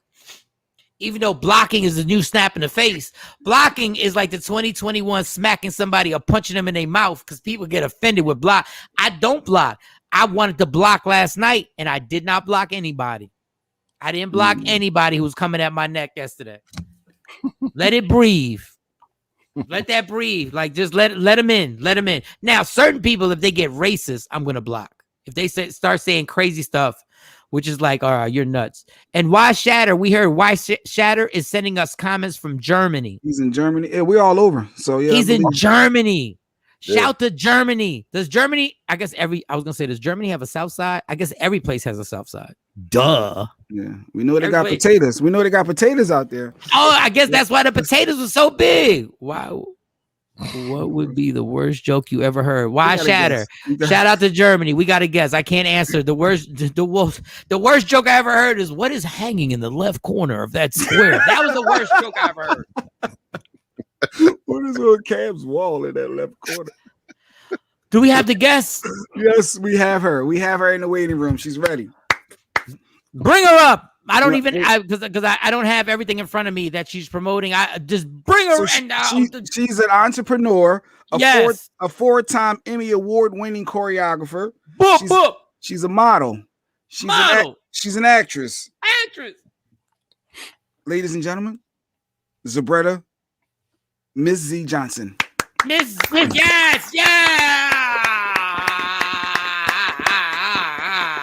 Well, am I a lucky woman? Yes, I'm you are. The fellas this morning. Good morning. Tap in. Tap in. Tap in. Tap.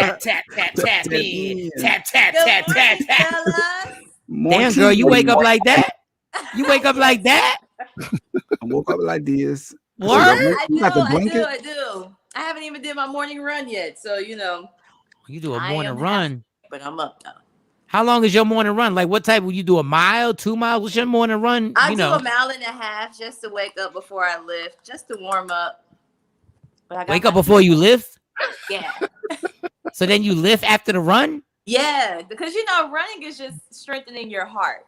Right. Lifting is actually building the muscle. So do you ever take a black and mild break in between? No. Oh, no, I was just wondering. I was just wondering if you take a black and mild break. I was just wondering. I don't take a black and mild break. I might take a pre-workout break, but not a black and mild break. All right. First of all, thank you for waking up. Thank you for joining us. And we're going to have a lot of fun. And this woman is so I got one skill set, y'all. I got one skill set. Mm-hmm. I'm funny and I can talk that ish. That's all. At that point, that's it. So when I meet somebody who has multiple skill sets, like I get a little jealous because I'm like, this is ridiculous. Like sometimes when I met this woman, you want to talk to God and be like, God, this is overkill. This is a bit much.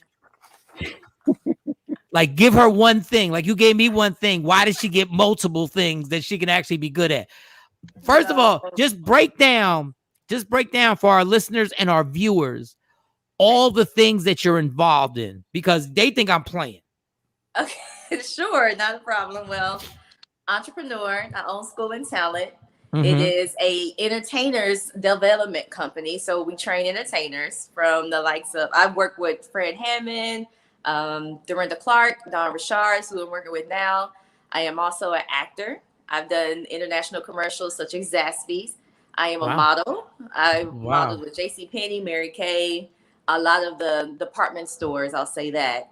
The real modeling, not Instagram. The real one, So. Oh, what? Oh, we taking shots too? Oh, wait a second. We taking shots. Let's go. Oh, we gonna play today. We playing today. Oh, Nice. Shots fired. Oh man. And actually, on the acting side, that's how I actually met Mike. We were on the movie together. Tubi. So yes, we were. Yes, we were. Oh, she's in that movie. Okay. yes, and then as well as I am a program director for the Joy Music and Movement, where we have arts integration in schools in Fort Worth. So yeah, that's So with all this being said, you're heavy in the industry. You've done a lot. So I just want to speak on you being a woman in this industry and happen to be very attractive.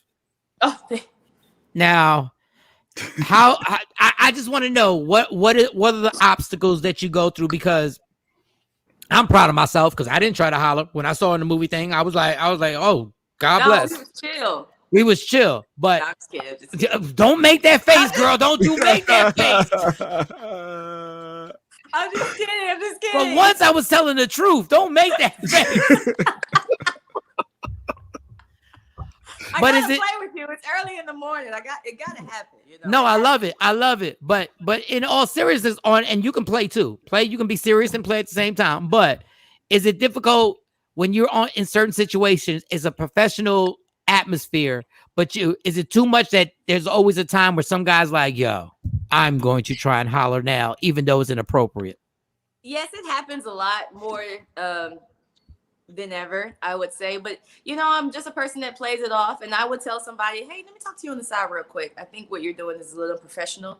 So I'm that person. I will say something. No hard feelings. It happens. Like, I might find somebody attractive as well. And, so if that happens, then you just handle it accordingly. It's very difficult sometimes being a woman in this industry. However, a lot of the opportunities, as you kind of make happen for yourself.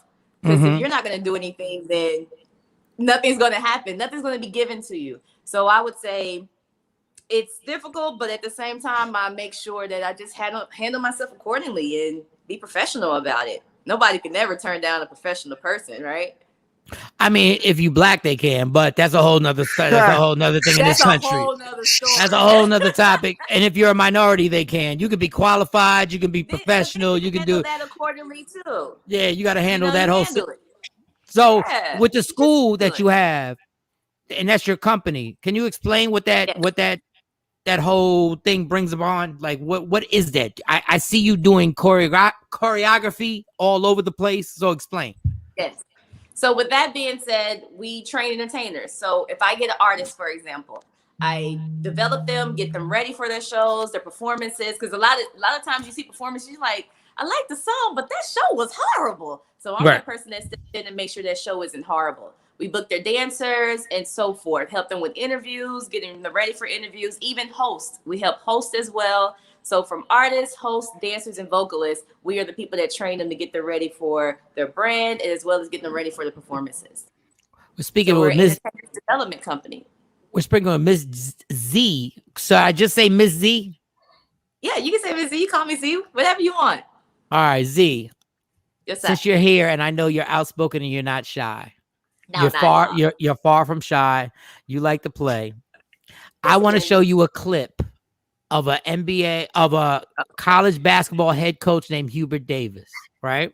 Mm-hmm. He's the first black coach of the North Carolina Tar Heels, which is legendary because North Carolina and Duke are the biggest college basketball, basically teams in the last 30 years, right? Mm-hmm. So he's the first black guy. I want you to hear what he said in his press conference, and then I want to know your comments on it. So I'm not gonna try and influence the witness, Jay Black. Mm-hmm. She may not agree with me. So Shawnee, I don't know if you're there. Is there any way you could put up Hubert Davis and that press conference? Because I would love to get this black woman's opinion on this. Okay. I would love to get that so we can set this whole thing off, and then we'll get back to promoting whatever you want.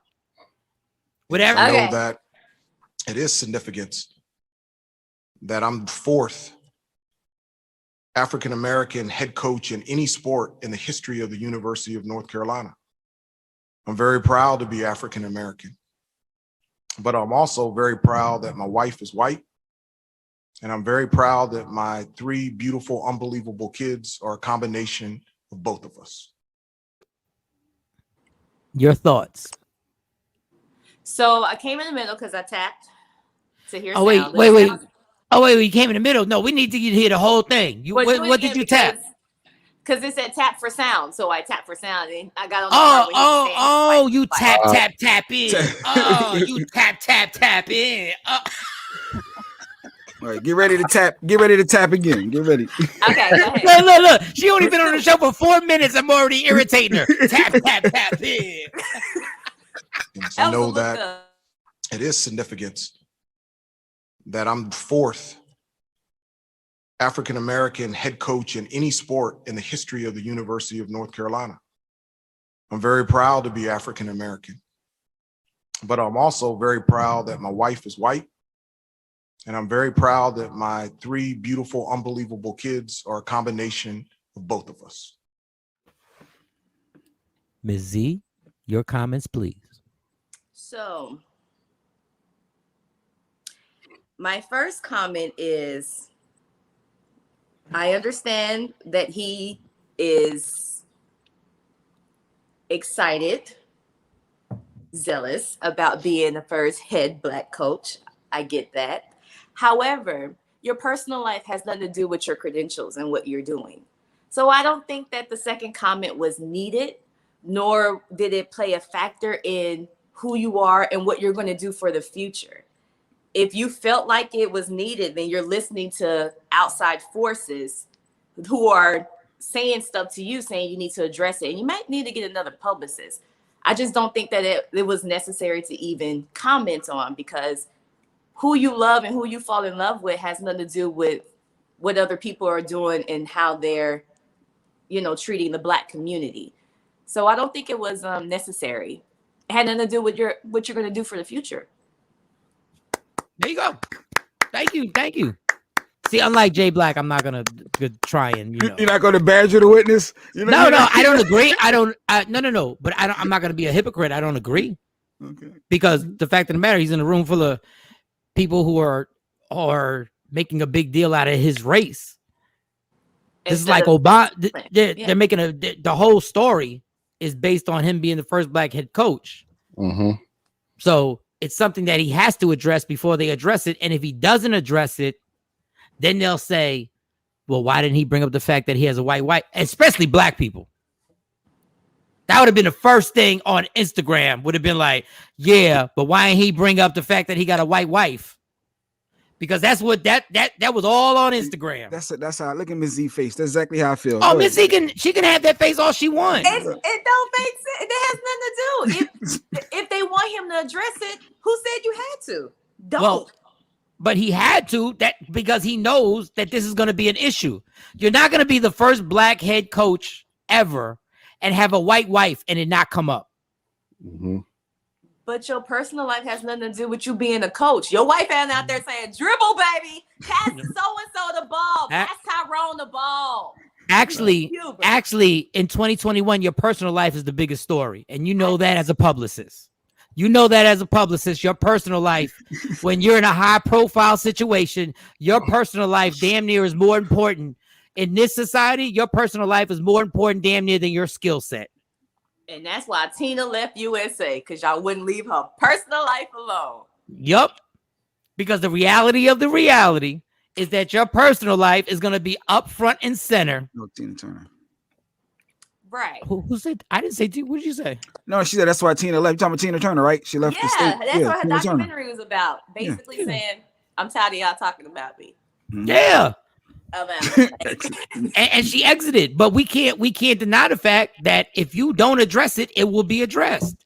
And when you do address it, people are going to say you shouldn't have addressed it because you can't win or lose. So if my family is going to be the forefront, if I know I got this white wife, I got to say something immediately, and I got to say something about my kids because I already know what the trolls are about to do. Because if he does, I promise you, if he did not mention it, everybody would be on the gram. Yeah, but he the same one with a white wife. He the same one with it. But now he addressed it, and all he said was he was proud of he was proud of his white wife. Either way, it's got to be addressed. I feel like if anything, he could have did it differently. Why not say, I want to thank my wife for being with me on this journey. My beautiful kids. Yes, just exactly. Why not give the pastor answer. Okay. Why say the race? There was no point of saying wasn't needed. because It then wasn't you're needed. feeding into the ignorance. Yes. And why guess feed what? into it? Not feed into it. It was gonna be brought up. Well, let them bring it up and then say what you got to say. Yep. Yeah, but then there was no point. Then they're gonna be like, well, why did you bring it up? Why are you being reactionary now? Why didn't you just state it from the beginning? Like, my thing is like, but this is my thing, Ms. Z. This is the problem I have. People call this man a sellout for saying that. Because he's doing it for a look, they said. He's doing it just so he can be accepted by the because he masses. big That up was part his of it. wife. No, because he highlighted the race. Hold on. If she would have been black and he would have said, I want my wife, my beautiful black queen, y'all wouldn't have had no problem with it. Y'all wouldn't have had no problem with it. I think I would have. I still would have said, you know what, this has nothing to do with what you're going to do. I'm excited about being the head black coach. I appreciate it. You guys, we're going to take this, blah, blah, blah, blah, blah. I want to thank my wife for being there with me. As an interracial couple, we come against obstacles, but we seem to prevail in hard situations. My children, and then it's just a way of hard situations for what? What are the hard situations, Ms. Z? Whatever he came against. No, I'm the press conference. I'm the reporter in the press conference. What are the hard situations? Right now, that has nothing to do with blah, blah, blah, blah, blah. We're going to take the team to the top. Thank you for your questions and have a good day. Here's the next question. Wait. First of all, Ms. Z, you're not Bobby Knight. You're not Pat Riley. You got to answer these questions. You acting like you Phil Jackson. You can't shut nothing down. Nope. Next question, Ms. Z. Next question. No, because now North Carolina's sitting there like, dog, we got to address this. Yeah. You're not just walking off here. You got to answer these questions. You can't storm off and be the angry black man right now. You can't just storm off. Which one do you think is going to be an issue of your interracial marriage in North Carolina? Absolutely not. But I tell you what will be an issue: the team that's going to be getting beat by us. Yep. Next question. Got a next question. Do you think you're being unrealistic to think that people in North Carolina, with the racism that has gone on down south since the beginning of time, you don't think this is going to be an issue for some of the boosters from North Carolina? If anything about my culture, we are trying to get equality. Then I will make it about equality. Equality. Because if that's the case, then our own culture is not practicing what we preach, right? Mm-hmm. And now you are in the mix. Not in the mix. Now you are in the mix. I just talk about equality, and then I go back to how the team is definitely diverse. With a diverse team, we make sure that we're going to conquer. La la da da da da da da. Oh no! You done brought up you done brought up the rate. You done brought up stuff now. Now we got more. It's already brought up. It's already there. Excuse me. I'm from the USA Today. Just got it. I'm from the question.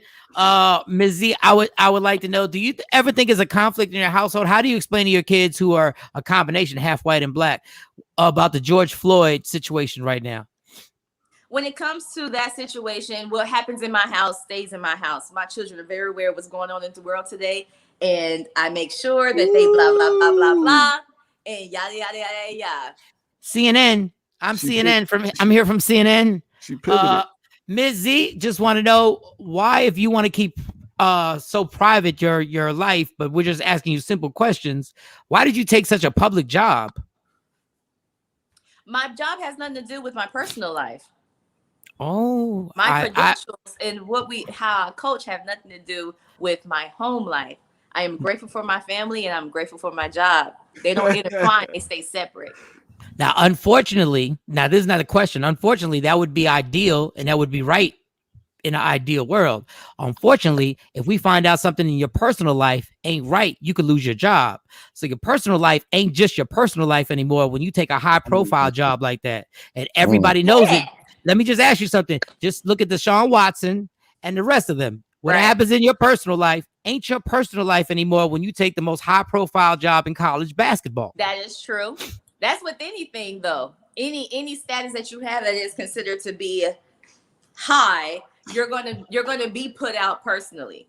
So like I said, you just gotta handle it accordingly. Either you can flip it or you can fall with it. Which one you want to do? I like Ms. Z. I like her. And I want everybody to know, I booked this guest. It wasn't Jay Black. Oh, you I didn't say that booked for all her. the other guests. Okay, I like this though. All right. I booked this person with composure and strong opinions, and the lastly beautiful person who can stand up and say her. I booked this guest. I just want to say that, like, I'm not supposed to be booking guests. It's the producer's job. That would be Jay Black. That would be Jay Black. It's Jay Black's job. You guys are fun, man. This is fun. All right, Ms. Z, we had a question. Yeah, I want to throw a whole bunch of stuff at you, and whatever you have to promote, and please, we would love to have you again whenever you have time. We'd love to have you again. Yes, for sure. Michael Baisden I don't know if it was his comment, Michael Baisden, or if it was just a meme he put up. I think it might have been a question. So we had this whole back and forth, and I think Jay Black got into a bunch of trouble. Can women separate? What was it? Damn, what was it? Can women separate?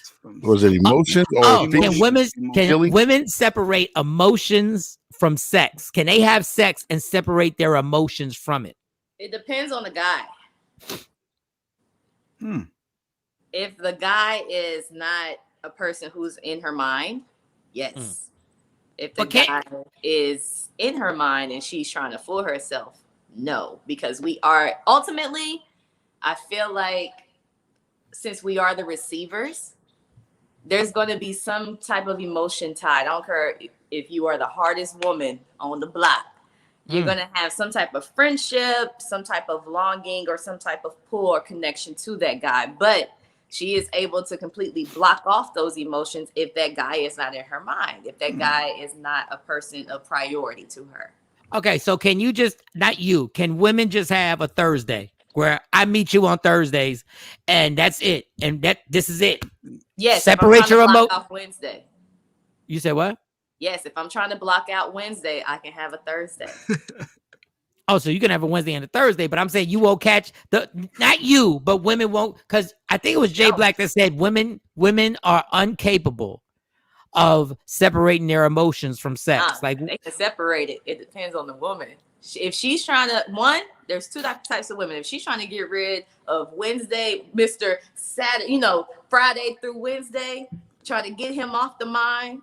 The best way to get rid of one is to move on to the next. Then Thursday don't mean nothing. But why do y'all have to go through all that? Why can't y'all just have sex? Like, why does it have to be? I'm trying to forget Wednesday. Why? But why? So Wednesday messed with your head. So that was still emotional on Wednesday. We're receivers. We're emotional by nature. So if I'm trying to get rid of the person behind me, then this one don't mean nothing because it's a rebound. See, being a receiver, I think you got to be a giver. See, that's where the problem starts, right there. But what if there's no rebound? I'm saying no rebound. Take the rebound. There's nothing. Take the rebound out. You're single. Yep. The woman is single. This is just there's no rebound. She's happy. Okay. Keep trying, Mike. No. I want to be fair because I want her to know the scenario. I want to be fair. She's rebound. Single. There's no rebound. Okay. Jay says it's impossible for you not to have a one night stand and not catch feelings. Some type of emotion. Separate your emotions. It definitely can be done. She can have a one night stand and nothing's attached, and she probably won't even think of him the next day. All right. So there you go. So, but I will say it's the one. I would say it's the women that know their bodies. So here's the thing. Here's my thing. Okay. You have young men who are taught to explore themselves younger. Okay. Then you have women who are taught, don't touch that area. That's nasty. Don't do that. So then when a woman collides with a man that she likes, we're learning everything about our bodies from a person who's never had it. You don't have what we have. Right. But you know what to do with what we have. Okay. So then we become madly after you because it's like, oh my gosh, you made my body feel like this. But that's because you've never explored what that does or your body, period. So I'm leaning on you to tell me about something I have, some apparatus I have that you've never had. So I feel like it's a woman that knows her body, knows what it does. And it's not really you. It's just what I can get out of it. Yeah, I get it. And, saying that, I would like to apologize to every woman that I knew their bodies better than they did. I just want to apologize. I just want to say I'm sorry. I'm just saying. Then she crazy. Yeah, because she ain't never did that. She don't I know didn't what know. it does. I didn't know your sexual being. You were oppressed as a sexual being, and you were told not to do certain things. I want to apologize for being Yoda, for being the Jedi, for knowing exactly. That's exactly who you are. Because we didn't put socks on our door saying "Do not disturb." Goodness gracious! You know what? You had just made me realize. Damn it, man! I'm sorry. I had no idea. That was your Wednesday. I had no idea you had nothing. You didn't know anything about the clitoris. You talk to any female, you're gonna be like, "Did you when you was younger?" No, we was told not to do that. Don't touch. Yeah, but when you're like 25, can we talk about somebody who's already experienced, like they already know their parts of their body? But it comes from childhood. It comes from before. That is breeded in your mind young. That's from young years. It don't matter if you're 25, 35. You know, you still got some 35-year-old woman that don't know what their vagina does. I don't know, Ms. Z. I'm pretty sure Cardi B knows what her vagina does from a young. She explored it. Yeah, but I'm just saying, how about if you have already explored, you figured it out, you figured everything out, right? Okay. Now you're grown. You've already had some dude who's made you realize, that is exactly what I want. Now, can you have sex? Yes. And just have sex and not have any emotions connected? Yes, my answer stays the same. My answer is still yes. Right. I just want to make sure. So if you met somebody at 7:30 and y'all had sex till 7:46, and you could just be like, good, we're done and everything's fine, and you're not going to be like, Well, I wasn't in this equation, but a woman. Yeah, you weren't in this equation. Sorry. You said you. Okay, I'm sorry. Now the questions are getting over. Just, you know what I'm talking about. Just in general. That's all. I don't need no responsibility for turning nobody else out. I don't need no. I'm playing. But yes, my answer still stays the same. Yes. All right, beautiful. Not think twice. Move on. Guys, keep pushing. We have a woman on here who's willing to answer anything, and y'all are really quiet. No, I'm thinking about the verses that we had when we was talking about nasty sex or making love. You got to pick one, Missy. Nasty sex. Oh, this is our verses. Nasty sex or making love. Yeah, this is our verses. Give her some time. I need some clarity on nasty and sex. You got to just pick. It's either nasty sex or making love. What do you mean clarity? Now you want to know if it's food involved. You want to know if it's liquid, like it's alcohol. Like no. Hold up, Ms. Z. Are you in a relationship and you can't answer this question because we don't want to press you? If I was in a relationship, it wouldn't bother me. Oh, she just put the gangster out there. Listen to this right here. She just put the gangster early in the game. All right, everybody, guys, DJ Cam, J Black, everybody take their gloves off. Everybody take their gloves off. Everybody take the gloves off. All right, woman, you know damn well what nasty sex is, and you know damn well what making love is.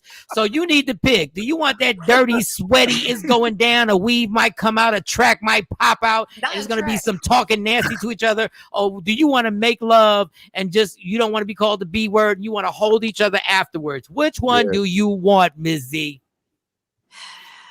You can't have all three, huh? No, not in this scenario. I think in real life you can, but in this scenario you got to pick. The ideal world, right? Okay. Yeah. I think I'll choose nasty. Hey, let's clap it up for dirty nasty. She said nasty. We know it's dirty. Let me tell you something. Sometimes you got to have the type of dirty sex that after it's done, y'all can't even look each other in the eye. Like, y'all can't even look each other directly in the eye. And that even happens in a relationship. Sometimes you do something so dirty in a relationship and your girl wake up talking about, you want something for breakfast? I'm going to cook you and the kids something. And you look at her like, don't you ever cook for me again, you dirty nasty. Don't you ever put your hands on any food my kids ever eat again. Uber Eats, ordering out. Yeah, we're gonna Uber Eat. We're gonna DoorDash. I want you to go to the bathroom and put Ajax on your hands. Not Ajax. You gotta, girl, rinse your mouth out with baking soda. Don't you ever. What we did last night was disgusting. need you to use some apple cider. Stop playing. Apple cider, girl, and we need you to get baptized on Sunday. We need you to go to church. You need to get dumped in that tub. Do you have another verses, Jay? Do you have another verses? No, I mean I got an artist one. So Keisha Cole's or Ashanti. Let's go. Let's run down someone because you know you're a choreographer. So give me some. Yeah. Run it down. Keisha Cole's or Ashanti. Let's go. Which one I would pick? Yeah. Your verses right now. Who you going with? Keisha Cole's or Ashanti? Ashanti. Brandy or Monica? Brandy. Damn. Okay. Beyonce or Alicia Keys? Beyonce. Jay-Z or Kanye? Jay. Tupac or Biggie? Oh, real quick. By the way, you were wrong on that last one, but go ahead. Wait, because he's team real Kanye. quick. Hold on, real quick. The same thing. I was thinking the same. Ms. Z, no disrespect. I love you for saying dirty sex, but you were wrong on that one. But go ahead. Tupac or Biggie? Who you rocking with? Oh, damn. Biggie. Nice. Oh, you made up for the last one. You made up for the last one. Go ahead. You made up for the last one. You can let that breathe. Biggie and Hove. Trina or Lil' Kim? Lil' Kim. Look, it's not even a question. I told Mike that too. Mike, Yeah, you losing all these. Wait a how second. about Whoa. Wait a second, Speed Racer. You was a Trina fan, and you said I Trina. never said You Trina said that. over Little Kim. Oh, okay. Okay. What? You must. They trying to start. What you really gonna try and slander me like that? I never said anybody over Little Kim. I said Foxy Brown against Little. I said Foxy Brown against Little Kim, and I said that's a hard one. Foxy Brown against Little Kim. I would say that's a hard one if you say Foxy. That's a tough one. Give her one more verse. Give her 2 more verses. No. For a weave, is it sewing or glue? You sew in your weaves or you glue? Which one?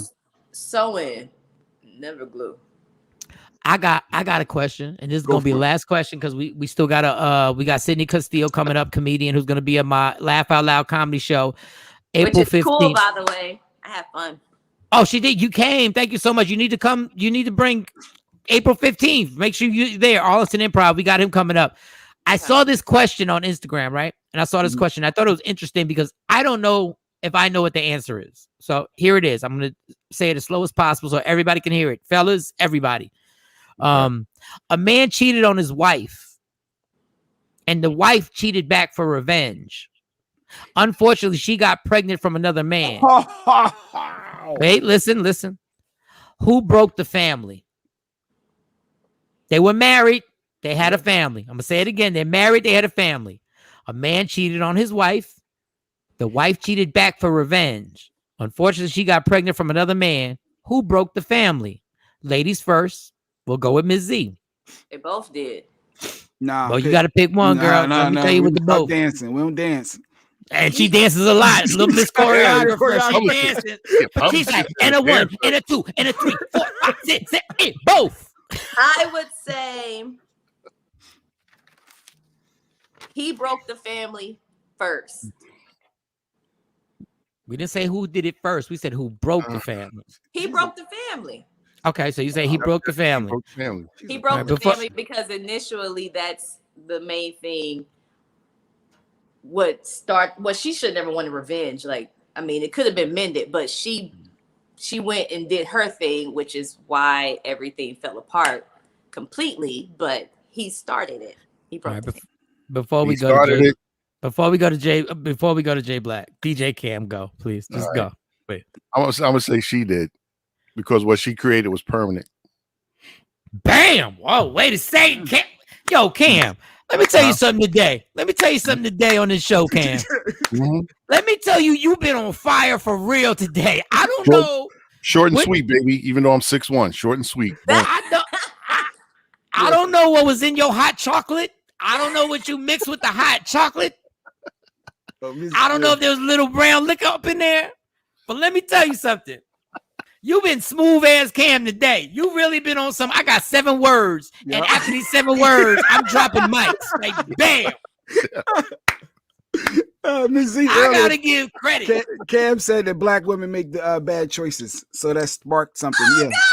Yes, that's First of all, Ms. Z, it has to. He's putting it all out of context. You got to put it in a proper. The sound bite is the sound bite. You got to put it in the proper context. Oh boy, ain't nothing. And even with that, he was on fire with that.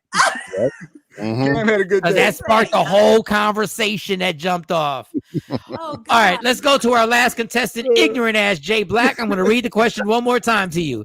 A man cheated on his wife. The wife cheated back for revenge. Unfortunately, she got pregnant by another man. Who broke the family?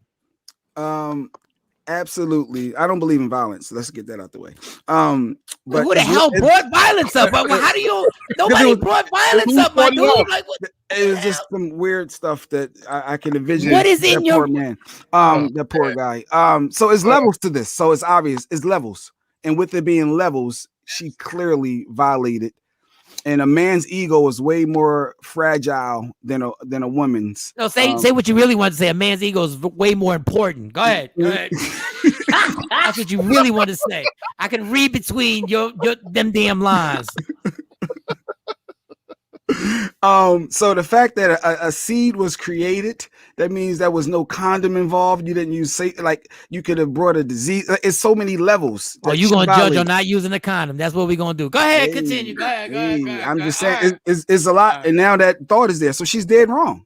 Absolutely, it's her fault. She broke the family. She literally broke. He made a mistake, and she elevated it to a whole new level. He made a mistake. Her mistake wasn't a mistake. No, hers. No, it was vindictive. That was being spiteful and vindictive. That's the difference. She was being vindictive because of the fact that she wanted revenge. Yes, but he ultimately started the whole thing because he stepped out. Like, he is the person that said, you know what, I'm not going to make the right decision, like a black woman, as Cam says, and I'm going to cheat.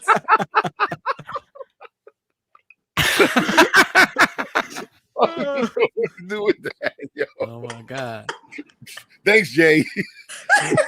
Jay got me getting Ms. Z, like if I knew you longer, I would say something, but that was funny to me. That was funny to me. Like if I was talking to Jonesy, who I work with for years, I'm like, this B word is funny for real. Like, all right.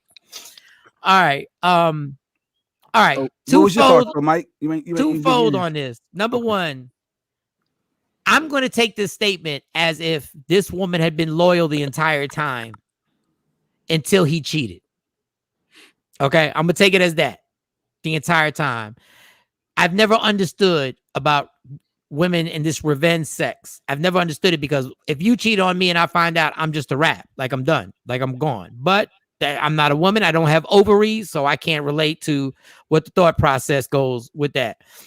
Okay, she's loyal the entire time and he cheats. She's crushed. I would advise that she left, but then she cheated. If she doesn't get pregnant, it's not that what she did was worse. The broke in the family is that I don't know if you can recover from a baby being born. It's not what she did was worse. It's that the ramifications happen to be that she got pregnant. So yeah, she was dumb for not wearing a condom. So I think both sides were terribly wrong, but unfortunately the result ended in that now is broken. And it's your action that you took that made it. And I'm just saying, like, when the baby comes, this dude is out. And maybe, and I hate judging people for not wearing condoms. Because listen, people, we can all sit up here all day long and be like, yeah, you need to be wearing a condom. You need to be wearing a condom. If I put a lie detector test on most people who say that, and I said, how many times have you not worn a condom? Or if the last 20 times you had sex, how many times? It would be like, come on. Like, there's alcohol involved, and I'm not making excuses. I'm just saying, we're being real. Once the sex starts, there's nothing more powerful than sex, yo. Nothing. There's nothing that would make you make more poor decisions than sex. Like, it's just like, you can't I hate when people try and compare orgasms to like cheesecake. They be like, yo, this cheesecake was so good. It was like an orgasm. Bitch, no, it wasn't. Because if that was the case, everybody would be at the Cheesecake Factory just struggling, just sitting out there like crackheads, like, yo, I just need a cheesecake. There's nothing more powerful than an orgasm. You can't even describe what an orgasm really feels like. Nobody really even has words to describe an orgasm. But unfortunately, in my case, right here, girl, when you get pregnant, I think you broke the family. But when both of y'all cheated, actually the family broke anyway because y'all both done cheated on each other. So the family broke anyway. We done screwed this all up. Like we done messed everything up. But if I had to pick, I would pick the girl on this one. This has been great, Ms. Z. You've been amazing. You've been good. I don't know what it is about pretty women that come on here, but Jay Black is never as ruthless. He's never as ruthless. Like he's never as ruthless. Yeah, he's always on his little fake good behavior, and then he tells on others. He tells on everyone else. He threw me under the bus. I'm the same. I don't know. Cam is the one that said black. I'm wanting to focus on black women making bad decisions. That's what I want to stay focused on. Just spitting what comes out of my mouth. Here we go. Yeah, Jay. Yeah, that whole thing, black women made bad decisions, was based on a generalization that was being made about men and stuff like that. So Cam says, since we're gonna generalize, let me just generalize black women make bad decisions. No, he stood by it. I didn't say this. Stand by it. Black women make bad decisions. That's what Cam said. Go ahead, Ms. Z. Cam, and you know, I'm not gonna make this long-winded, but your mother did not make a bad decision. Ooh. Because no, she didn't. So black women don't make bad decisions. It can go two ways now. It can go two ways. Yeah, his daddy ain't make a bad decision either. No, go ahead, Cam. Go ahead. or my mom might have made a bad decision. I can put a spin on it like that. To be honest, a blessing is still here, aka. No, I understand. Blessings come out of bad things. We know that. Yes, they do. Doesn't mean it wasn't a bad decision though. I don't think it was a bad decision. Okay. I mean, but I hear what Cam's. Yo, Cam, you're really on fire today. That is true. A kid. I think every child is a blessing after you realize, you have the child and everything like that. But there are people out there who would be like, black women are making bad decisions every day by getting pregnant and being by themselves. I think every child is a blessing. I'm just saying, on the grand scheme of things, there are a lot of people who will say, I can't believe this girl got pregnant and she's by herself and she's 17 and whatever. I can't believe. But yeah, I get it. But that's we need time to dig into that. When can we have you back, Ms. Z? When can we have you back? We need a segment for you. We need a segment. You know what? You just let me know and I'll move things around and we can go again. And I would like to actually applaud you stunting with your background. I would like to applaud, and don't think I don't peep it, because I got a BS fireplace behind me and a flat screen.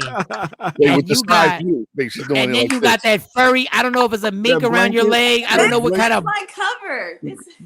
Yeah, I see this stunting. I get it. Don't worry about it. I'm gonna get my setup right. See, this is not my main home. This is not my main home, but it's all good. It's all good. It's right here. Yeah, I see what's going on. Where do you got the Emmys at? You got 4 Emmys to say, right? 4 Emmys. Where you keep the awards? That was in collaboration with the Black Academy of Arts and Letters for the King concert. So they're all at T-Ball. Okay. All right. All right, but thanks again. I actually was nominated for an award. It's for my Laugh Out Loud comedy show that happens April 15th at the Arlington Improv. If you want to get tickets, 817-635-5555 or hit up improvtx.com/Arlington. / I'm hosting at, and my man Sidney Castillo, one of the writers on the hit TV show The Neighborhood on CBS, Cedric the Entertainer is the star, will be there performing live. Ms. Z, please get your crew and come out to the show April 15th if you're in town. And we would like to thank you for waking up, spending time, sharing your opinions. Y'all give it up for Ms. Z, y'all. Thank you. Thank you guys for having me. Anybody that's an entertainer, please follow at Schooling Talent on all social media platforms at Schooling ing Talent. And thank you guys for having me. You guys have a great day and make sure you eat right. Okay, but before I eat right, let's go take this Black and Mild break. Okay, all right. And then we'll be back with Sexy Mo Alleged. We'll be back. What do you want me to do? Wait, do you have to take a break? Can we just keep rocking? Would you No, tired? not only do I have to smoke a Black and Mild, I've had to pee for like the last 20 minutes. All right, a 2-minute break. 2-minute break. We need a Steve Harvey break. No, I am Earth, Wind, and Fire and the Isley Brothers right now. Take a pee break. No, I enjoyed Miss Z because she was so open, and I was like, this is a great interview. But when I tell you the amount of pressure that is lingering on my bladder right now, and I have more questions, and I wanted to ask another question, and my bladder was like, he tapped. He said, yo, keep playing, and you're going to go ahead. Keep playing. You're going to pee right here. You're going to pee right here on StreamYard. Go ask another question. Ask her another question. Go ahead. Try it. Michael Shawn, the TakeOver Legends, Shawn. What up, people? It's Michael Shawn letting you know you got to check me out April 15th at the Arlington Improv for my Laugh Out Loud comedy show. But wait, you want to win tickets? We got your opportunity. All you got to do is download the Media Room 360 app. Watch it on your streaming channels, on your Roku TV, and multiple other sources.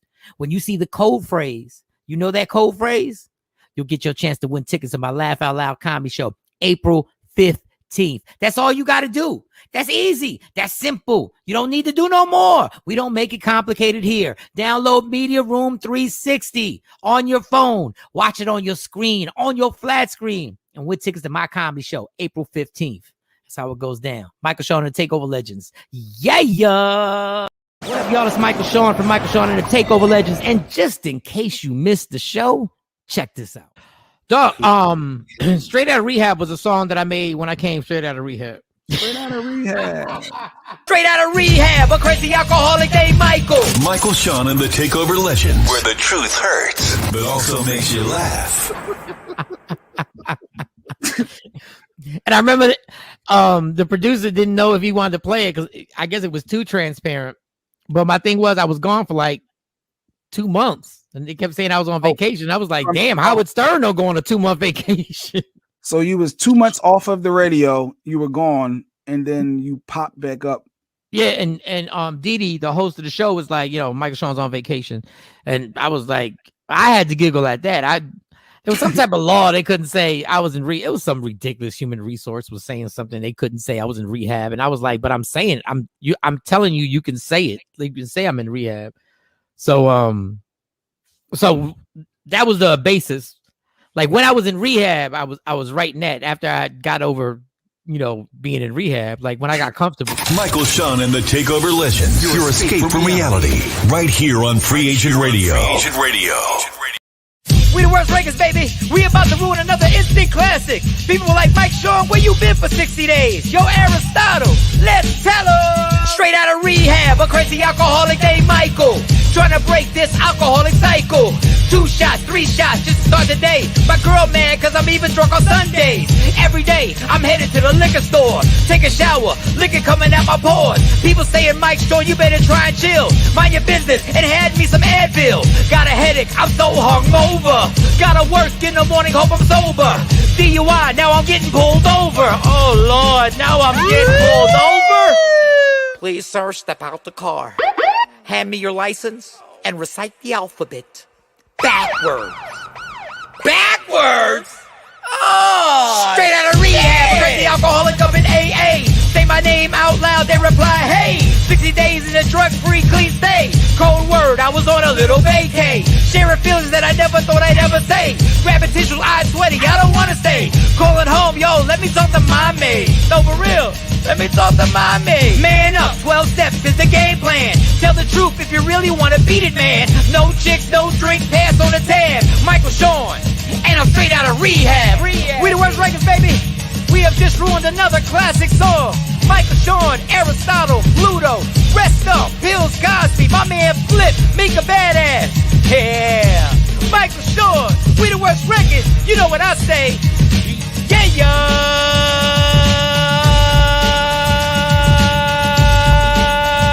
Straight out of rehab. Michael Shawn and the TakeOver Legends, where nothing's off limits. Free Agent Radio.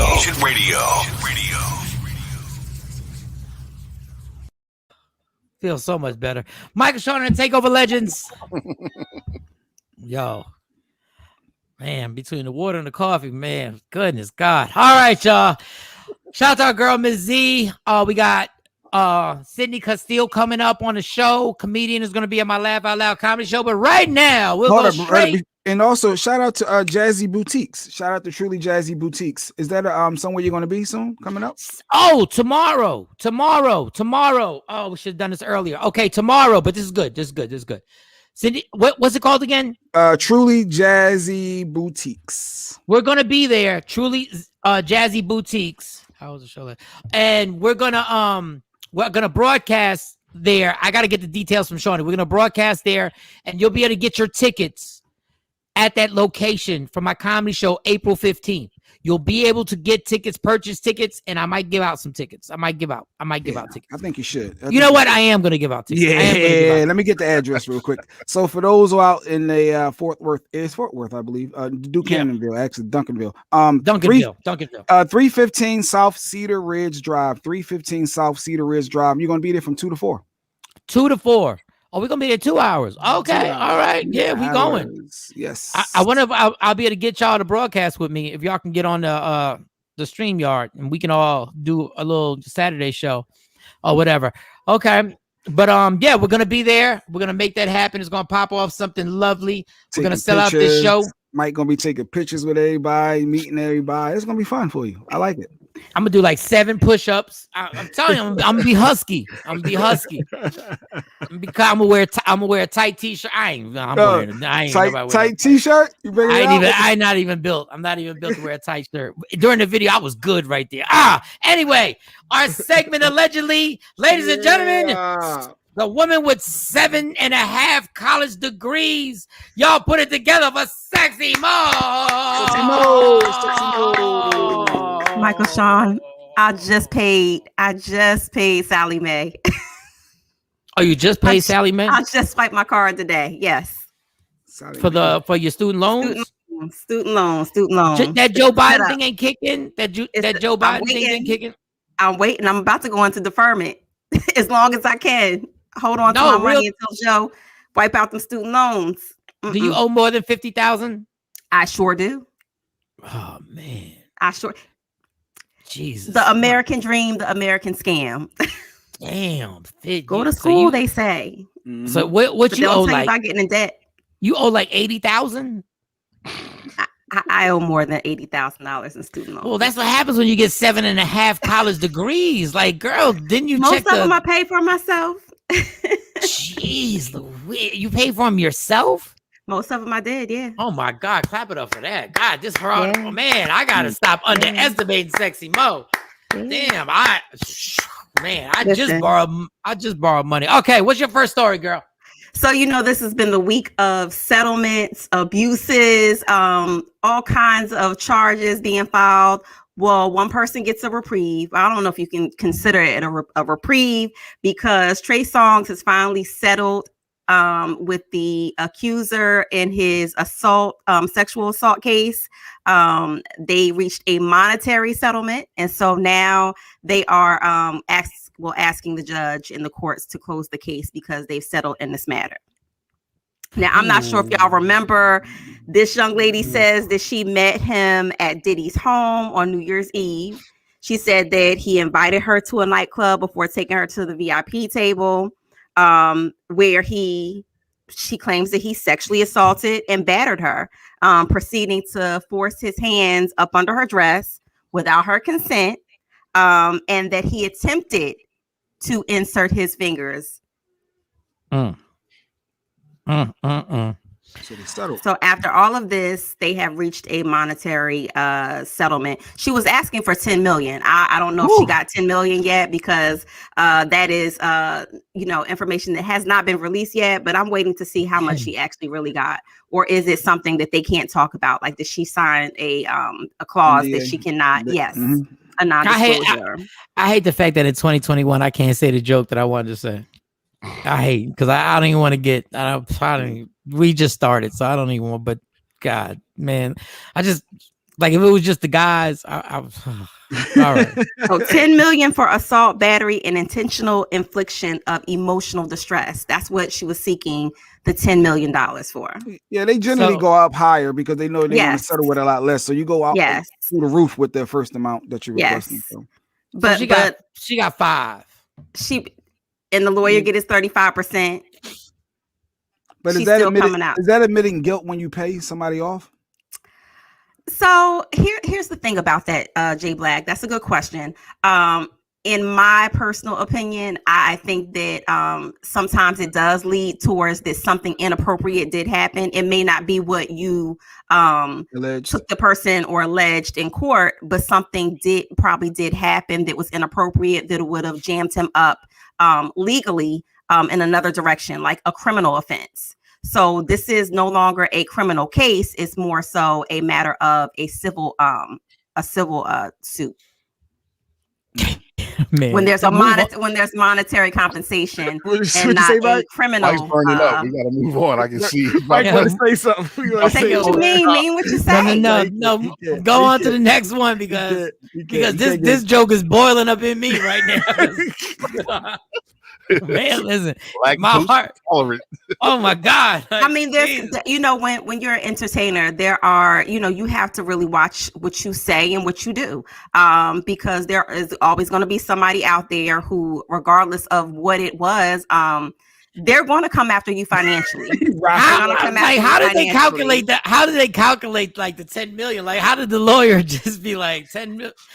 So a lot of times in these lawsuits where the money is high and it's high stakes financially, it's due to like I said, me and Jay Black both said, hey, something may have happened inappropriate. It may not just be that, but it might be something that you can get jammed up criminally for, and it's better to settle out and pay out and be done with it and move on with your life.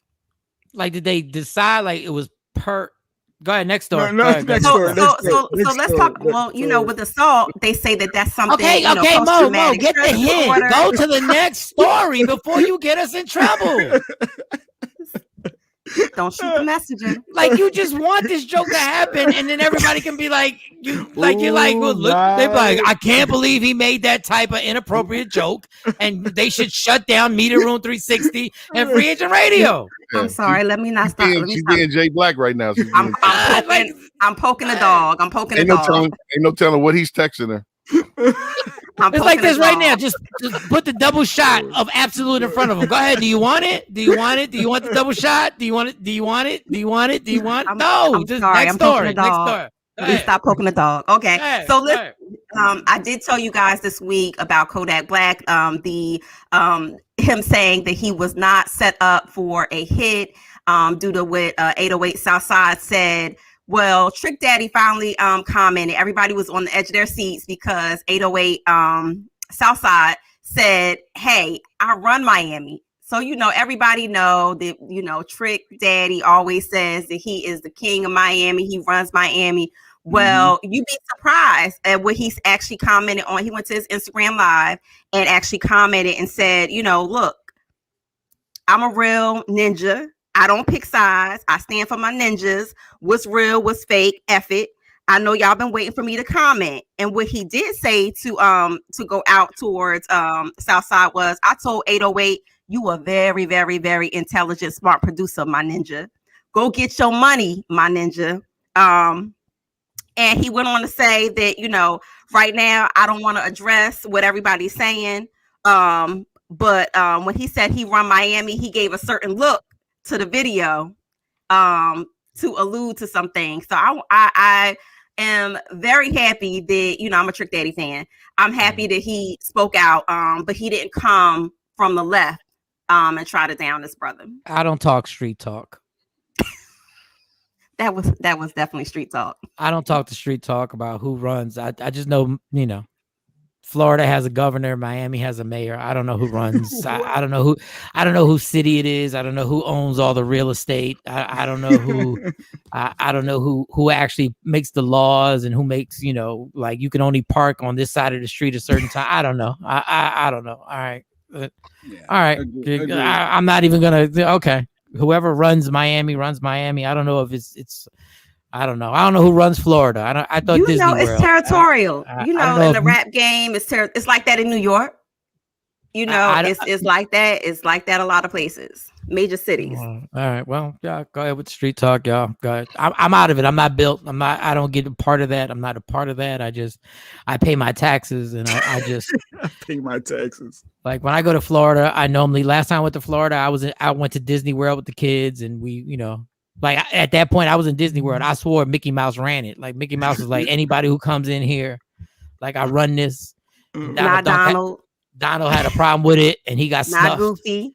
Yeah, and Goofy, they ran up on Goofy and was like, yo, shut your ass up, Goofy. Stop being Goofy. So no, I don't. Okay. All right. Whoever runs Miami, God bless. I want peace in the streets. Like Trick Daddy's damn near he has to be my age. Like that you're still talking. Trick is probably older than you. Yeah, Trick been out for a long time. I run this city. Okay. All right, go ahead. It's very territorial. So Michael, Shawn, I just want to know how come I didn't get asked who goes harder in the paint, like with women, like that question that you asked. How come I didn't get to weigh in on that? Oh, you want to weigh in on the hold up, let me get I don't even know where the question is at now. That was a good question. The cheating. Oh, let me see if I can find I think okay. A man cheated on his wife. The wife cheated back for revenge. Unfortunately, she got pregnant from another man. Sexy Mo, who broke the family. He did. A man is supposed to lead the family. That's what you was waiting for? You was waiting to get that in? Because y'all always got something to say. I thought she would have some deep, compelling. She was like, "Oh, I can't wait till they get to me. They gonna get to me. I'm gonna bring that back, Mike. Bring that question back, and I'm gonna hit them with this." I'll surprise you.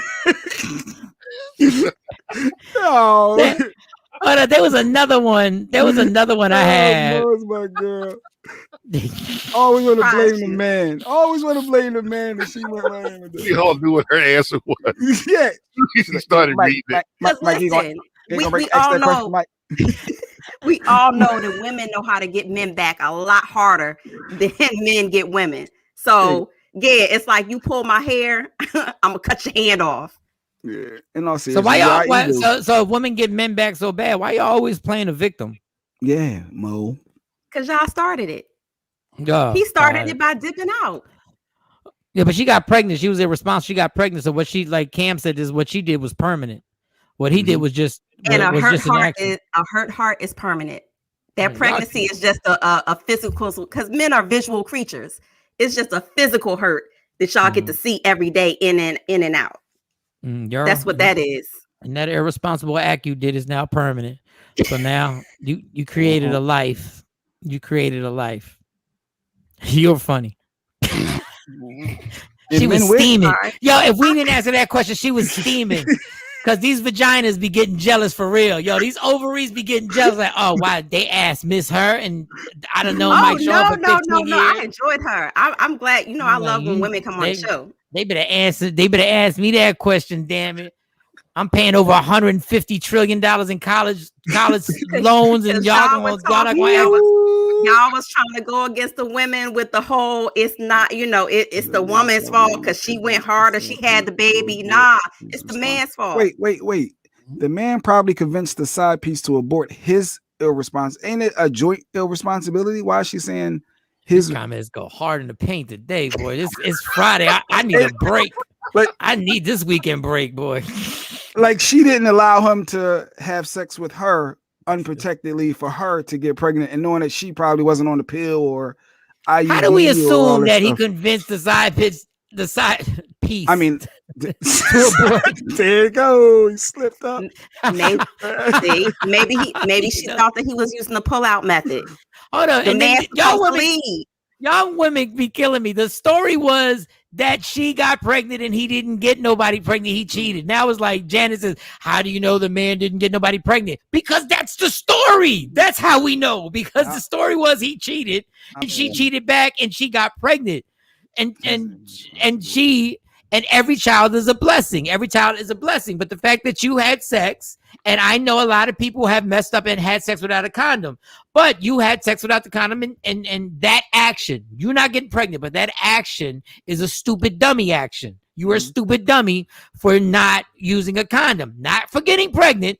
I said the reason that action was stupid dummy action. That's all. And like y'all women can't change the story. The man is not smart because he got caught. How you get caught out there for the woman to even say, you know what, I'm gonna do you one better. Also, the woman was double stupid then because she got caught and she got pregnant. We didn't say who's dumb and who's dumber. We asked. The question was, you said he wasn't who was smart. at fault? You said he wasn't smart just now. The real thing was who destroyed the family. That's who really broke the family. Who broke the family. Infidelity couldn't be forgiven. Now you can also forgive, like he could also forgive her for having a baby. I'm just saying that that's not what happened. The baby was the tip of the iceberg. She's not gonna have a baby, right? That's a foregone conclusion, right? I know men. Before we go any further, I know men who have been in that situation and stayed. And allowed the female to carry a seed through the pregnancy to be there. Allow. Yes. And he helped raise. Yeah. The baby's coming whether you like it or not, Jay Black. And it was the exact same situation. They both cheated. That road runner sound. I'm out. There ain't no way that I'm gonna be a part of that whole 9-month journey and buying. And I know that's another man. I can't.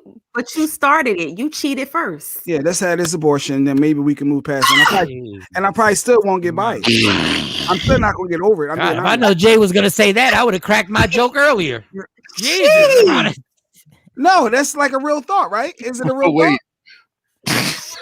Hold on. And another thing, why do y'all keep adding stuff? The only reason she got caught is because she got pregnant. That's not what the story said. You're making your own version of it. Remixing it. Not remixing stuff. Just take for what the words of the word. Because she got pregnant. Y'all will make any excuse to try and make a woman look better.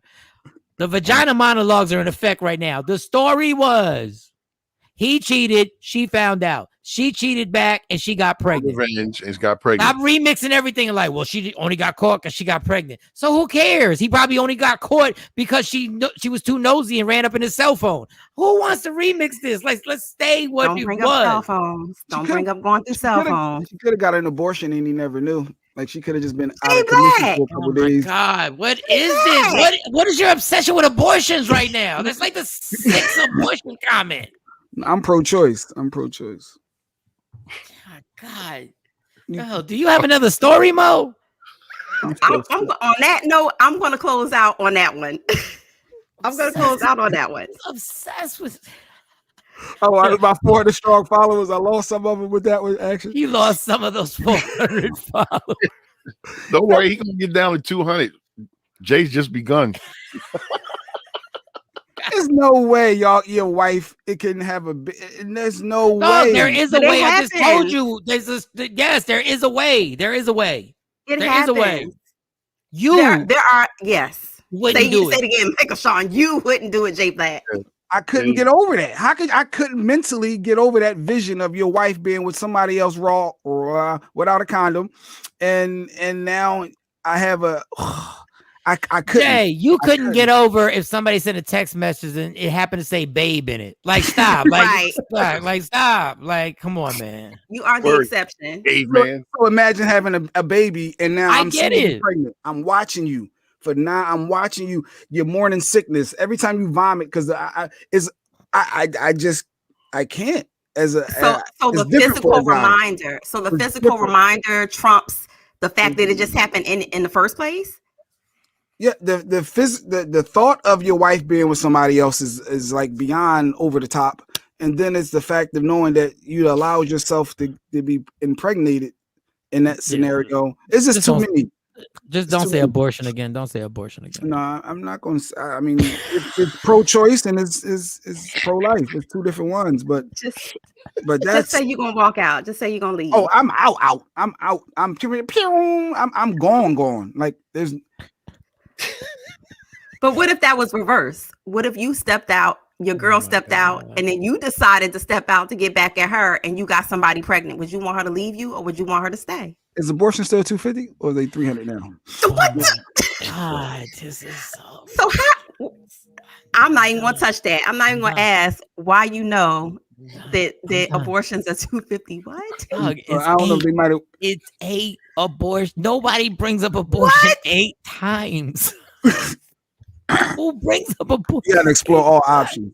I'm just saying, explore all options to save your relationship. This mother didn't even say adoption. He just said, Adoption? God, he didn't even say maybe you put the baby up for adoption. Oh my God. Oh, spread. So could you handle that? I Could you handle couldn't. that, Jay No, Black? No, I couldn't. I'm being honest. I just hands down, I couldn't. I'm Oh, just And being if it was honest. if it was reversed, Jay Black, Transparent. if it was reversed, would you want her to Of course, handle that from of you? course, it's double standards. You look at it and you expect some support when it's, but it's different. It's different. Hey, when yo, it's, breaking news. Breaking news in Grand Prairie. It's going to be a high of 75 degrees and it's going to be partly cloudy. What we doing weather? Wait a minute, we don't do weather. Florida, in Florida, it's going to hit a high. It's going to be a high of 84 degrees in Florida. That's incredible. What about Jerry? We got people watching In Philadelphia on the Philly, East Coast, it's going to be a high. You're only going to hit a high of 63 degrees, but it's going to be cloudy also. In California, it's crazy that California is not going to really go over 61. Their high is going to be 64. Who thought that? Who tells me? Yeah. Hey, faster than me for traffic. Yeah. And Cam, how the roads looking, Cam? How the roads looking, Cam? Well, on the Jersey Turnpike heading towards New York, there's a lot of traffic. You might want to try the truck route instead of going the car route. And the Lincoln Tunnel is a 45-minute delay. I can't. The GW is about an hour. It's amazing. And thank you so much. Thank you actually so much for that report, DJ Cam. No and problem. This has been brought to you by True Jazzy Boutique. Yes. True Jazzy Boutique is located 315 South Cedar Ridge Drive in Duncanville. I will be there from 2 p.m. to 4 p.m. broadcasting live and having tickets to the Laugh Out Loud comedy show, which is going down April 15th. Sidney Castillo, who will be on the show in about less than 15 minutes. He will be performing. He's a writer, producer, director, and obviously a comedian. He's one of the writers for the hit TV show on CBS Neighborhood that stars Cedric the Entertainer. I'm now going to take a Black and Mild break. I've never done a show where one word has been used so repeatedly. Like, we've actually broke a record, and I'm not even going to repeat the word. We broke a record. I don't know how Jay did it. I don't know how he managed it. Jay, when it comes to inappropriate, jump from the free throw line today. Jay jumped from the free throw line and did a 360 and then went between his legs and dunked it.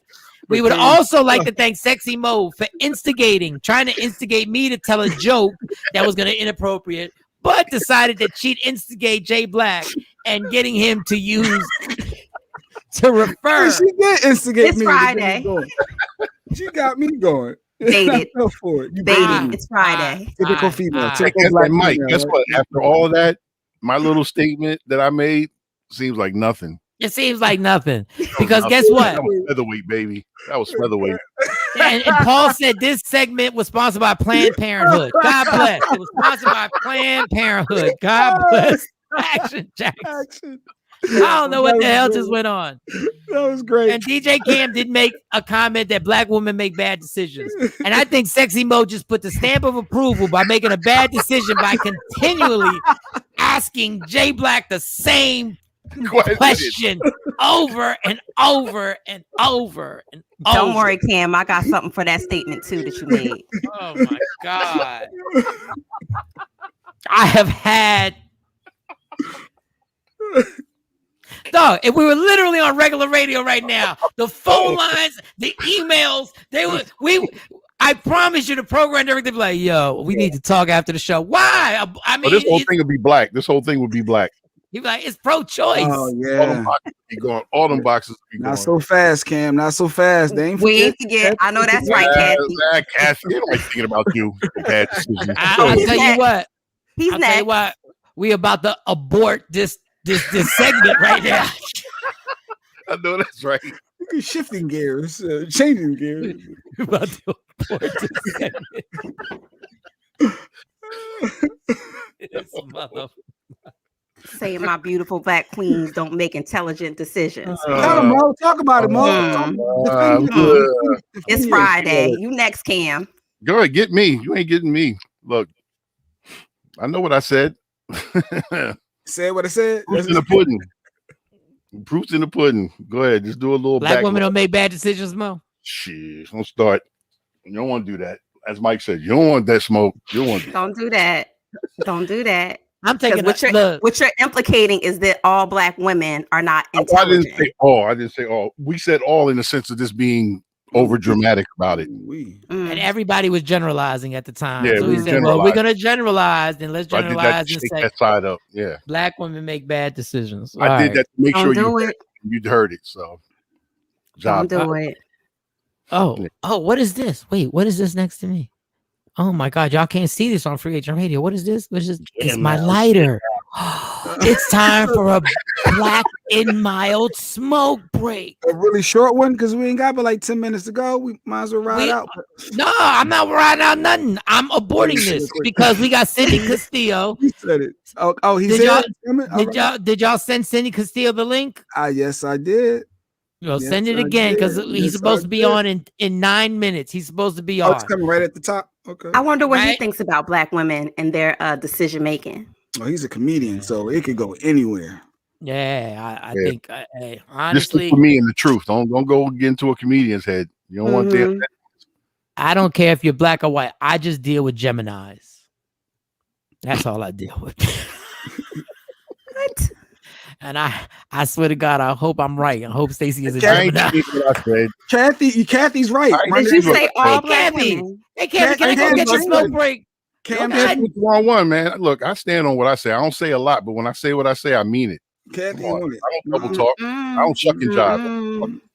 I don't live that life. Cam, she like that coach, shucking and jiving. Jay's long-winded. I ain't long-winded. I just know what I say. Everybody, human beings make bad decisions, y'all. Human beings make bad decisions. I'm not y'all doing too much today. Like it's too much. It's absolutely too much in here right now. It's absolutely everybody came in their squares with an agenda. I don't know what happened. I wanted to have fun. I don't know what happened, but everybody came in. And Jay, I don't know what Jay came. I don't know what he was drinking in his coffee this afternoon. I don't know what he drank this morning. Jay wanted a price. Jay was like, "Oh, the price is the same on those things." God. You know he all about the budget. You know he all about the budget. 2021. This cat still thinking, can I put 250 up on it? All right, listen. We gonna take this break. I just need like 3 inhales, and Cindy Castillo should be in the waiting room when I come back. It's Michael Shawn in the TakeOver Legends. Please, Shawnee Scott, please put that thing that just goes. What up, y'all? It's Michael Shawn from Michael Shawn in the TakeOver Legends. And just in case you missed the show, check this out. You know? Yeah, you got a hilarious story that I don't know if we got time to get into about Pac being in the limo that you told on Drinks Champs. Oh yeah. And y'all painted the picture like I felt like I was drunk with y'all. Like, just give us a little sample because I gotta ask you more about Lords of the Underground, and we got a little bit of time. But give me a little sample of that damn story you told on Drink Champs about being in the damn limo with Tupac.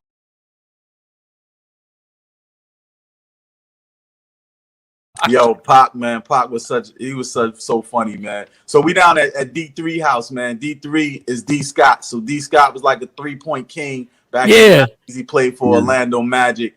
And and on his best year, he was still chubby. Yeah. Yo, these guys, when he was killing the league, he was still chubby. He was husky. Yeah.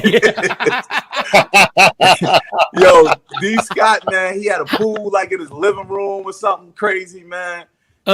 Pac is there taking all my money gambling, man. We playing CeeLo or whatever, and Pac taking money from me and all of that, man. Anyway, long story short, the show got canceled for some reason. And then Pac's limo breaks down. And at this time, he was rolling with Thug Life. He wasn't with Outlaw. Okay. And his limo breaks down. So they send vans for Thug Life. But Pac was like, I don't want to ride in the van. I want to ride in the limo. yo, Lords, man, let me ride. He's like, we ain't got no room for you, Pac. We got our own crew. He's like, I'll get on the floor. So we put him on the floor. Lord Jazz just always happened to have a that's when the camcorder, you put the whole VHS inside. That big ass. Yes. Look like a videographer that we had with us or something. And yo, that's why I'm laughing. But Jazz got all that classic footage, man. And he had the camera rolling while Pac was in the limo. So of course we always Lords Underground. We used to mix Brass Monkey and Hennessy together. God, why? Who was? Yo, let's mix this heroin and crack together, right? And let's shoot it up together. Yeah, what? Together. So we got Pac in the he's like, yo, I want some of that Henny with the brass. So we got in the limo. He sits on the floor. We give him a cup, and we just kicking it, man. And he's telling us about Janet Jackson. That's the part you didn't see on the video. We're like, yo, how was Janet Jackson, Pop? He was like, man, F that B. We was like, F Janet Jackson? What? Yeah, we're like, wow, what happened? He said, man, they was sending me Roscoe chicken and waffles to the set every day. They flying food in there in a helicopter with her and with a chef. I got a car service bringing me. She got a helicopter landing on set. He was like, she wanted me to take an AIDS test to have sex, to do a love scene with. I told her, B, am I really sticking my in you? He was wild, and we got all this on video, man. Wow. Yo, he was wilding on Janet Jackson, man. Michael, Shawn, and the TakeOver Legends. Your escape from reality. Right here on Free Agent Radio. Yeah, what up? It's Michael, Shawn, and the TakeOver Legends. Free Agent Radio is the app if you want to hear the audio. Media Room 360. All visuals on your smart TV, Roku, all that, Apple TV, Amazon Fire, whatever that is, and YouTube and Facebook and all that good stuff. And I'm waiting on my man. We're waiting on our guests. Let me see if I can text him real quick. Let me see if I can text Sidney Castillo, who's going to be at my Laugh Out Loud comedy show. That goes down April 15th. Let me hit this. Oh, well, let me send a text message. Arlington Improv. If you want to get your tickets, make sure you hit up 817-635-5555 or hit up improvtx.com/Arlington. Also, if you want to get tickets for that situation, you can check us out. Let me get to the thing. Where is the thing at? The thing. We're going to be at Truly Jazz Boutique. Goes down Saturday, which is tomorrow, 315 South Cedar Ridge Drive. That's in Duncanville from 2 to 4. I'm going to broadcast live from out there. Give out some tickets. Give you information how to get tickets, but I will be giving out tickets to the comedy show. Do you have more material for your comedy, Mike? Do I have more material? I never not have more material. There's always material. Just doing this show gives me more material. I got tons of material. Like man, and I can even do the joke that I wanted to do when Sexy Mo did the story about Trey Songz and having to give up $10 million. And I can even do that joke and I can do it there, and I'll make sure your phones aren't recording so you can't spread the word and then have me go viral for something. So Oh, Sydney just popped in. Ladies and gentlemen. He's a writer for the hit CBS TV show starring Cedric the Entertainer, The Neighborhood. He's a hilarious comedian. He's an actor. He's a former model. He's done it all, and he's killing the game right now. He's doing me a huge favor by actually taking part on this comedy show and actually coming on the show today. Y'all, please give it up for Mr. Sidney Castillo. Give it up, y'all. Give it up. Yeah. Bring him on in here. This bastard. Bring this bastard in here who didn't make it yesterday. Man. Good morning. Morning. I made sure I got my butt up at like 6 a.m. I went walking at like 7. Like I gotta be up. So let me tell you about Sidney Castillo, y'all. Let me tell you something. When you see him on stage April 15th, number one, he's hilarious. Number two, I love the fact that his delivery, like when I'm on stage, I'm loud. So you think what's coming out my mouth because of my presentation is going to be ignorant, right? But Sydney is cool and calm on stage. He's relaxed, but he's vicious. The words that come out his mouth are absolutely, he's a sniper. I saw Sydney roast a friend. He roasted a friend. And he was so calm. You're like, what's he going to really say? And the stuff that came out his mouth, I said, I felt bad. Like I cringed when he was going at this is his boy. Like these cats is cool. Like Sydney, where did you develop your comedy style? And give us the rundown. How did you get to where you're at? And where do you get your abruptness and how easy it is for you to really be direct and say the stuff that you say? Because you got some jokes. You got this adoption joke. Oh my God. Well, I grew up, I've been in a lot of fights. So you can't know. But, like, I don't know. Like, I used to move around a lot. And I used to like scream. It's like from my side, like, I'm a big nigga. So, can I cuss on here? Oh, no. No, bad. You can't, but we'll let that N-word. We'll let that N-word go. I apologize. A big dude. So it's like, I try not to be loud too, because then it looks, you know what I mean? So, but I feel like at the roast, you're supposed to like, the roast is beautiful because it's like you're supposed to tear somebody down beautifully. Like, you know what I mean? Like, I love roast. I told them, I said, y'all sure? I was like, because I'm a write for this, like a real job. Like, I'm gonna take time out and write for y'all. They was like, yeah, man, come on. I was like, all right, bet. And I like told I called Kev on stage the day before. It's like, hey man, I love you. I was like, these are just jokes. He was like, yeah, all right. I was like, all right, cool. And then say his whole name, the guy Kev. When you say Kev, say his whole name, the comedian.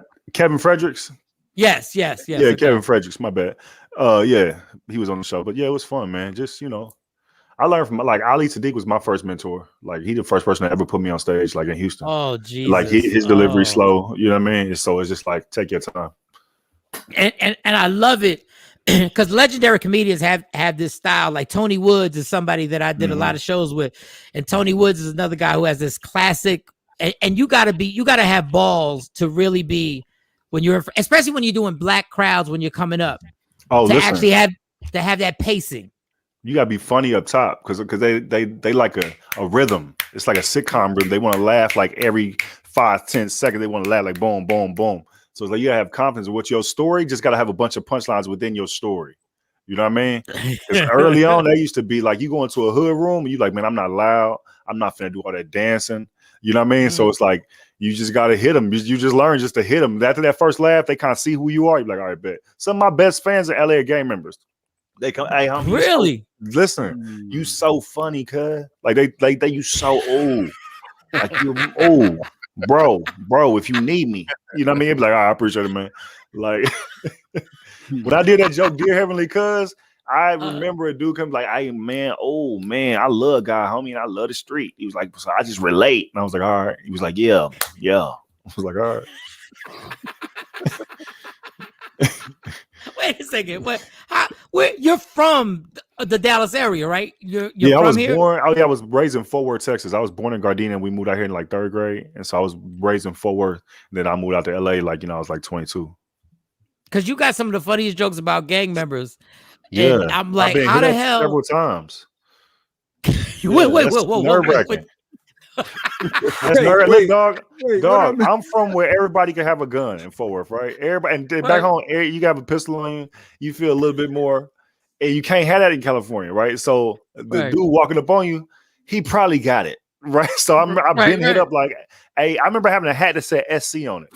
I was outside of Naeem Old House, it's like it'd be years ago. It was like 2013.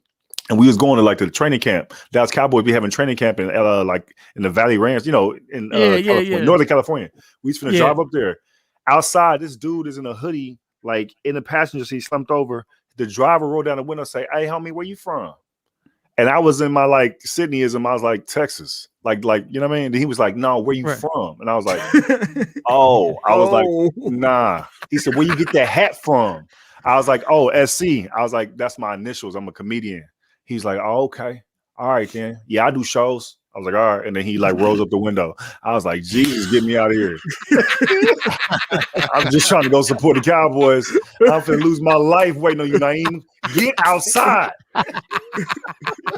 It's one of them places where the inside of his place is super dope. On the outside, you be like, all right, cool. You got to watch your head a little bit. But it's like, dang, my luck. I stick out like a sore thumb. Big 6'4" Texas dude just Where you from? All day. That's what I used to hear. Like, man, relax. Yo, let me tell you, look, my one story in LA when I was out there for a while, and the person that took me out there, he brought me to an agency and they were taking me around, but he had to do, I don't know, it was an acting class.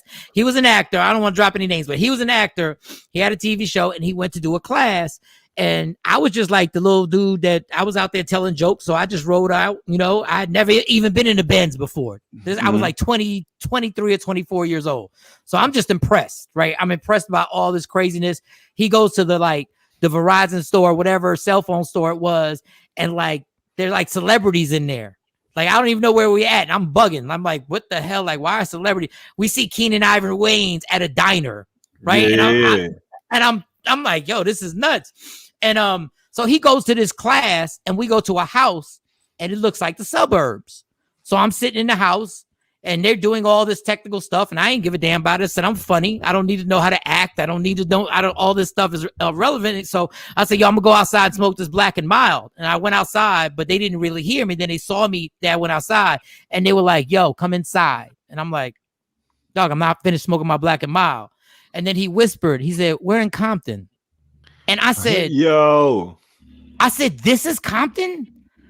I said, these are, I'm not saying they're gorgeous houses, but it just seemed like they're just houses with lawns and everything like that. So I put my Black and Mild and I stepped back inside and I was like, man, you got to have a tour guide in LA to let you know.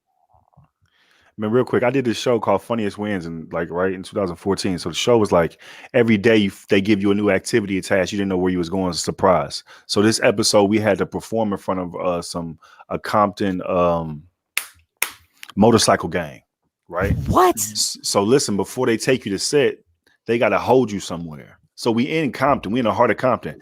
It's like 7:30 in the morning. I text my homeboy from LA like, hey, dog, I'm doing this show. I'm in Compton. Where should I not be? When I tell you this dude name, he said, as long as you don't pass that church or that like such and such, he said, you good. I said, we just passed that. He jokingly said, I love you. Right? they put us in some like, I want to say IHOP or some restaurant, right? Where it was like, it's me and Billy Sorrell's the only black people. And I don't even think Tiff was on was there. Boom. And we just stick out like you could tell it's gang related, right? Because another race of, I ain't gonna say, who was just kind of looking at us in the like looking at us. I remember telling the PA, how long we gotta be here? And it was like, well, we gonna take you to set after y'all eat. And we was like, we'll eat on set. Like we in I was like, I believe we somewhere we're not really supposed to be, right? And dude was like, yeah. And I was like, they don't care about that TV stuff. You know what I mean? You're like, all right, yeah, right. Really just live my dreams, brother. That's it, and get some coffee. Yo, out there in LA, how long have you been out there now? Shit, hold on one second. No, he about to grab a gun. Like, what happened? No, my mic went out. I've been in LA, like, it'll be 17 years in October. So I'm 39. I moved out there at 22. So you were out there 22. You've been there 17 years, and congratulations with the writing gig that you got on the CBS show. Now, The I Neighborhood. did that show. I did the second season. They're like moving on to the fourth. I did the second season. Now I'm finna consult on another show like in June. So when you're out there and you're performing and everything like that, when you get these writing gigs, like what's the process? Like what's the process on how you got the writing gigs? Because this is even, to me, is like it's even more difficult to be a writer than to actually get the show to be a character on the show. Man, I tell people this, they be laughing at me. I moved out to LA. I only got into writing on some, like, I was waiting tables and I didn't want to wait tables no more. And I just did a couple shows for BET, like on air. And I said, yo, I wanted to do, like, can I write on Hell Date? I think it was season 1. No, season 2. Hell Day season 2. And I was like, he was like, man, just stay in front of the camera. I was like, no, I want to learn how to do everything. Because my thing was, I was waiting tables to pay the bills, but I was like, writing could pay the bills while I do stand-up. So boom, got into it. And then nowadays it's just like, through your stand-up and through like, my past work, you just get an interview. Like the CBS job was, I knew a writer who was a comedian on the show. He knew I worked on Marlon, which is like the same kind of multicam. So then I had the interview for that show. did good in the interview. He like related to me, so got that job. It's it was cool. You know what I mean? It was cool. Writing is cool. The money is cool. I ain't that's what nobody tell you about. Writing is cool because the money cool and you could get paid later. So like when the show airs later, you still getting checks from when you worked. That's the best part. I love the fact that Sydney hit us with the lingo and we tried to act like we knew what he was talking about. He said, because that's also a multicam. We don't know what the hell. What are you talking? What the hell are you talking about? My bad. Speaking that truth. Speak that truth. My bad. Multicam is sitcom. It's sitcom. Like my bad. Like a studio audience, like Fresh Prince Martin. You know what I mean? That's what we figured. We figured that's what that was. Figured that. We No, we didn't. Nobody knew what the hell he was. That's my fault. Didn't nobody know what he was talking about. I tried to play it off too. I was like, not that multicam. Not that one. Not the multicam. Wait a second. No. You remember the Bernie Mac show? Like the Bernie Mac show would be single cam. It's like no audience, so that's single cam show, and then the sitcom is multi. That's my fault. I was just my play. I wouldn't try to stunt. I promise. So like the Bernie Mac show was just a one-on-one sex. The multicam is like a threesome. Like that's how it looks. Bring it down so it can relate to us. My bad. No. Oh my God. So you've been out there for that long. Does it ever get discouraging? Were you ever discouraged where you're like, dog, you know what? I think I know I'm funny, but the politics out there, I was out there for like 6 months and it was just weird. Comedy clubs in New York to me and comedy clubs in LA just seem to have a different vibe in LA. And I felt like I could never get into the clique because it seemed like, I don't know. Tell me. Yeah. Well, for me, it was like, I didn't go to college like that. So it was like, I literally like looked at stand up like my college. So like before I got on stage, I would go to the Comedy Store. Guy Tour used to host on Tuesdays. And then Chris Pitch used to host a Laugh Factory on Sundays. And I would go there for like 6 months, pay 2 drinks, pay to get in, watch. Then I found the Comedy Union, this Black Hub off Pico and La Brea. And I just started honing my craft there. And then, like I said, like I started writing at 20. I got at 26, I got my first writing job. But then before then, or right after that, I met Tony Rock and asked him, I was like, yo, can I get on the road with you? So the clicking up thing, for me, it was just about reps. I was trying to get my reps up anywhere I could. Coffee shops, the hood. I performed at barbecues in the South, like the hood of spots. I've been there. You know what I mean? Right. Like performing to try to like, get my reps up. So then it was just like, get on the road and then you write. It's like shit. Oh, shoot. No. We get it. I've done media before. I apologize. Not my first time. I don't know. I can't tell. No. I'm just trying to tell you, Sydney. I'm just trying to tell you. Listen, I think it's because we're not a multicam, and I think that's what's catching you off guard. You ain't got your reps up. You gotta get your reps up too, Mike. Get your reps up in the multicam. Yeah, I think that's what it is. We promise the next time you do the show, it will be a multicam. We promise it will be. Nah, dog, it's not like that. That's my fault, man. I love it. So let me get to these questions because every comedian, I've been doing it over 20 years. Every comedian, I love asking this because give me the best show, the show that stays in your head that you like. Wow, that was amazing. And then give me the worst show. Oh, I got that the worst you show ever easy. did. Go ahead. Worst show easy. I'll do the worst one first, right? I'm in Miami, right? I'm doing like 2 one-nighters, right? Now I'm doing it's a Wednesday night at this nightclub. Now it's still daytime outside. So it's like a real nightclub where like Chris Brown, I believe, is gonna make an appearance like that night. You know what I mean? It's a big club. So I'm in there. Now listen, they had a driver. The driver's important to the story. The driver comes and gets me, black dude, right? It's raining. I said, can I stop by and get like some stuff, toiletries real quick? He's like, oh, of course. He puts the umbrella over my head. I'm like, oh, dang, this is pretty dope. Right? Like he takes me to the show. He says, I've seen some of your work on YouTube. He was like, I'm excited to watch you perform. I was like, oh, my man, I appreciate it. Right? Mm-hmm. I get on stage. I'm paid to do 40 minutes, I believe. Right?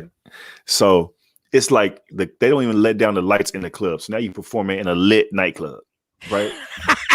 Are they at least sitting down? They sitting down. Coming to the stage, give it up for Sidney Castillo. Right. Everybody on their phone like. So boom, I'm rocking. Boom, trying to do jokes. Nothing hitting.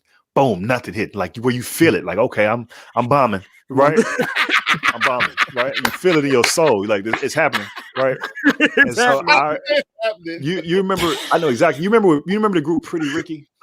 Yeah. Okay, so you remember the light-skinned dancer, and at the time he was like dancing in his underwear, like on YouTube, like challenging people at the time. And so I had made reference to that.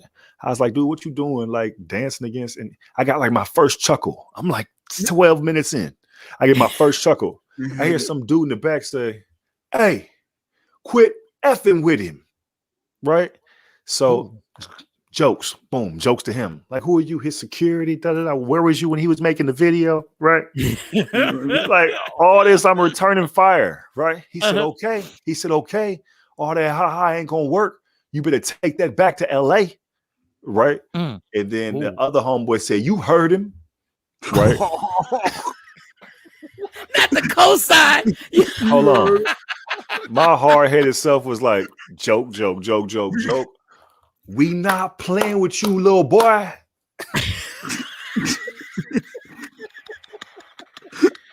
Ladies and gentlemen, that has been my time. Right? Here's the cold part about it. Right? I was like early 20s. I needed this bread. It was gonna pay me like $500-600 that night. I was gonna make like $1,000 the next night because at the Orlando Improv. This was the nightclub. They didn't want to pay me, right? And so listen, dog, I'm from Fort Worth, Texas, right? I don't know why my pride was in me. I'd rather get knocked out than you not pay me my money that I needed that night. So the security guard, big club security, he said, hey, my man, we need to ask you to leave. And I said, hey, my man, I realize you're doing a job, but I realized I wasn't that good at the job. I said, but I need to get my money, right? The driver who brought me to the show, bro, walked up to me on God. He said, hey, man, he saw me bomb. He said, hey, man, if you need me to take you to the hotel, I will. He said, but it's literally 7 to 8 blocks up to the right if you just want to walk it. This the same dude who walked with an umbrella with me to the CVS when it was raining. So I can't wait to see you. Told me you could walk it. It's about 6-7. The security said, hey man, I realize what you're saying, but my job is to put you out. And I said, sir, this dude was like ex-NFL. He had to be like 6'8", huge man. I said, sir, you're gonna have to knock me out. I need this money. So I realized that. I said, so, hey, let's get it. Let's get cracking, bro. Like, but I wasn't on some threatening him. I was like literally telling like Goliath, hey man, I get it, but I need this bread, bro. So, and then somebody paid me. They came out, they paid me, and I thank God he was like, he kind of chuckled like I was gonna have to kill you. You know what I mean? I was like, appreciate it, bro. Next night I had a great show. Oh my God. Yo, we need to clap. Like, I hate to be drink champs right now. So we have to clap. I hate to be drink champs. So we just have to. The question is, did you get the ride back or did you have to walk back to the hotel? I walked back. No. Tony Rock had a homegirl, right, that called the clubs like, why y'all not trying to pay Sydney? She came down there and then took me back to my hotel. Like, listen, now at the time, Tony, I was open from everything. He tweeted, he was like, City just bombed into Miami, right? Everybody called my phone. Listen, that's when I found like the heart of comedians. We a-holes, but we care. Like, listen, D-Ray, I'm D-Ray. Hey man, keep your head up. It's okay. Joey Wells hit me. Hey man, listen, those rooms are just money grab rooms. Like, I said, I needed the money. Okay, well, just don't take it to the heart. You got you got a lot of shows left in you. You know what I mean? It was like, you got a lot of shows left in you. Don't give up. Don't give up. Yeah, it's gonna be okay. You young. Don't trip, bro. No, but in all seriousness, the fact that you got them calls from them dudes, because like, to be real, like, there are a lot of comedian ass haters who love to hear about the bomb story. Yeah. Like, they love when the word gets out so they can be like, even though they seen you tear down places, they can't wait for that story. So the fact that these cats called, now they had to joke you because it's part of our oath. Like, you have to get joked. Like, the fact that Tony Rock put it on Twitter. No, that was so funny. My favorite set. Your favorite show, the show that you were like, God, this is why I'm doing this. probably like, it's a mix between like when I did the Def Jam thing in like 2018 and that, because it was like, dang, I get to be on that show. But like, probably a show too I did in so many shows, dog, to be honest with you. But I'll pick this show because I was just starting in comedy. It was when like I first started doing like bigger rooms, like theaters on the road, and I was with Tony, Right. and we was in like Toronto, and we was doing this big huge theater. And I was like, that's dope. And Tony was behind the curtain, right? It was like one of my first real big shows, and so I was like doing my thing, and like 7 minutes in, like I got like an applause break. And I hear Tony behind the curtain, like, that's what I'm talking about. That's what I'm talking about. Go to work. Go to work, boy. And then, like, you heard us. I was like, even crunk. You know, we finished and said it was over. But, like, in that moment where I was in stand up, like, man, like, I'm on the road for the first time. Like, it's the biggest crowd I've performed in. Like, it's going well. Big homie back there, like, you know, going crazy. You know what I mean? Like, no, that's dope. Be the best that's moments. Dope. Yeah. I had to. We did this show, and Tony Rock was he the headliner? I think he was the headliner. And I don't know what happened, but whatever happened to transportation, we were in some little town, right? Whatever happened, it was a big crowd.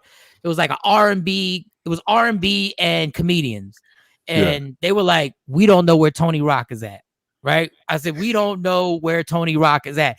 And now the feature comedian is like, he's about to wrap up. And they're like, Mike, I know you've been hosting the entire show and you've been telling jokes in between every R&B group and you've been telling jokes and it's a big crowd. So, you know, you amp. So I'm giving it to him. Right. Like, I'm perceiving that Tony Rock is about to get on here and they're like, well, Tony Rock's not here. You're about to get on stage. You're going to have to close it out with like another 35 minutes. And in my head, I was like, I just did 40. Yeah. I would have saved two of those, at least two of them. I would have kept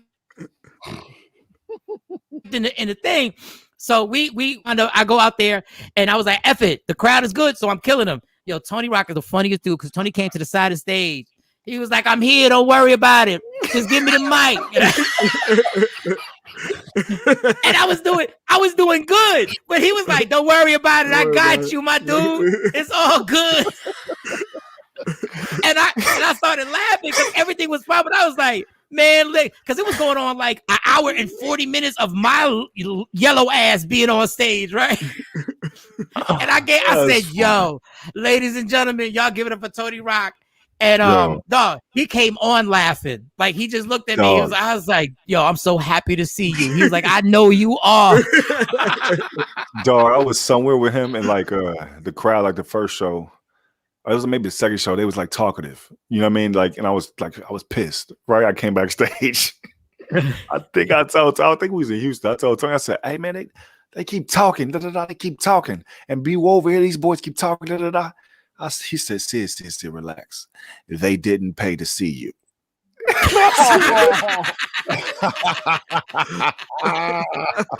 he said, watch this. And so, like, he's like, coming to the stage, you see that Tony Rock. Them same people that was talking was so like listening. He killing. Like he get this, like it's the third applause break. He on stage, he look at me, he goes, hey Sydney, I told you they weren't. Oh man. Oh my gosh. But in a joking way, it was like, but you know what I mean? Like a big brother, like relax, you know what I mean? It's, you know, it happens sometimes, you know what I mean? But yeah, it's good. Don't worry about it. You're somebody who writes a lot. You're somebody who writes a lot, obviously. And I've seen you on stage and like I've seen all YouTube clips and everything like that. And I'm always super impressed that you actually take time and your writing skills are amazing. Have you ever seen somebody actually steal one of your jokes? And how did you feel about it? If it happened? Yeah. God, I mean, he got so serious all of a sudden. Cause like, you know, your jokes all you got. You know what I mean? It's like, but one time it was easy. I just walked up and talked to the dude. You know, I knew him, and he's like, "Oh, okay, I didn't know." You know, but it's more like I've seen people like take, like if I do a character, I feel like they do the same character in a different joke. You know what I mean? If like you know, so. But it hasn't been a whole bunch of times. But in my career, I said like maybe twice I had to like just talk to somebody, and you really just walk up to them. You know, you're not there to be aggressive, you know what I mean? But you're there, you know, just to prove, you know, just, hey, man, I've been doing that joke for so long. It originated from this. Because you can have the same kind of premise. But if it's word for word, then you like, buddy. Because, you know, some people steal jokes. You know what I mean? That's why I be trying to make my stuff so point of view, where it's like about me and my point of view. That if you take my point of view, it's like, okay, you've been watching Sydney. You know what I mean? So I try to gear my writing of like how I feel about something versus set up joke is like my point of view of how I feel like about certain things. You know what I mean? Man, I'm so jealous of anybody who's like 6'2" or 6'3", because when they approach other people, they can have that same calm, that same. You heard the tone that Sydney used. He was like, "Yo, it's the premise. You know, it's my point of view." And but he's 6'3". He's not a small dude at all, right? So when he's talking regular, like dude, just like, okay, let me listen and let me respect that. I'm 5'7", and I'm 160. Like I can't, like the first time I come up calm, they're like, if you don't get the out my face, dog, like first of all, 6'4". Hey, you know, I remember this comedian, I won't say his name, but he did this joke. My parents really got divorced and got back together. So I did a joke about like my parents got divorced and got back together. And they was fighting. I said they got divorced. They was fighting over custody over me. I was like, I'm grown. Like, obviously, I'm going with mom. I had this joke back in the day like that, room. And so I heard this dude do it on stage. I remember now how to act. I was pissed. Right. I remember because, you know, when I was younger, you know, before I get real upset, I might call somebody like, hey, am I being crazy? You know what I mean? So I hit Chris Spencer. He's like, yes, you're being crazy. He's like, you just walk up to him. He said, hey, man, I do this joke. And maybe he has the same experience as you. I was like, okay, boom. So I walked outside the Laugh Factory and said, hey, man, can I talk to you for a second? He was like, yeah. I said, you know, I've been doing this joke. He said, oh, okay, I've been doing this joke. He said, about 10 years. And I had been doing it for like 4. I said, oh, okay, this happened to me back in this. He said, I understand. This happened to me, my parents, you know, back. He said, I said, okay. And I never did the joke again. But it was like, all right, cool. That's just to me how it worked. Like he'd been doing a joke. I didn't know. I thought it was, you know what I mean, original premise. I realized, hey, man, maybe it wasn't as original. He'd been doing it way longer. And I just stopped doing a joke. You know what I mean? Honest mistake. Wow. Yeah. Wow. That's the first time I've ever heard a comedian actually admit that they went to the person and the person's like, I've been doing it for 10. And y'all realize, wow. Okay. Because to me, it's so much point of view to discuss. It's so much like when people be like, man, you want to give that to the internet? It's like, my job is to write material. That's how we survive. So it's like, yeah, I'm gonna keep writing. You feel me? It's nothing.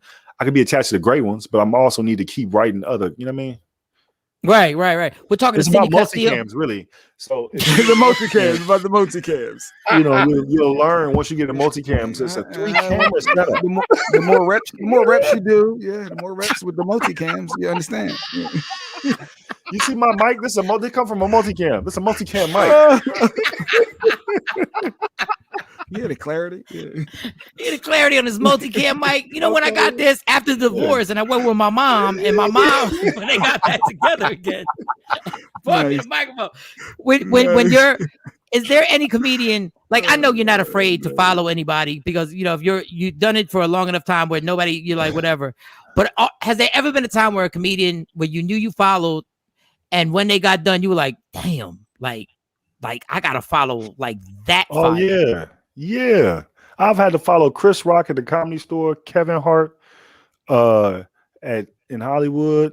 Probably the hardest one, because when I had to follow those people, it's now you get into it. You know how to transition a little bit, like fighting a little bit. It's like right. You know, you can kind of sweep the steady energy because the pressure on you, because the audience just want to laugh.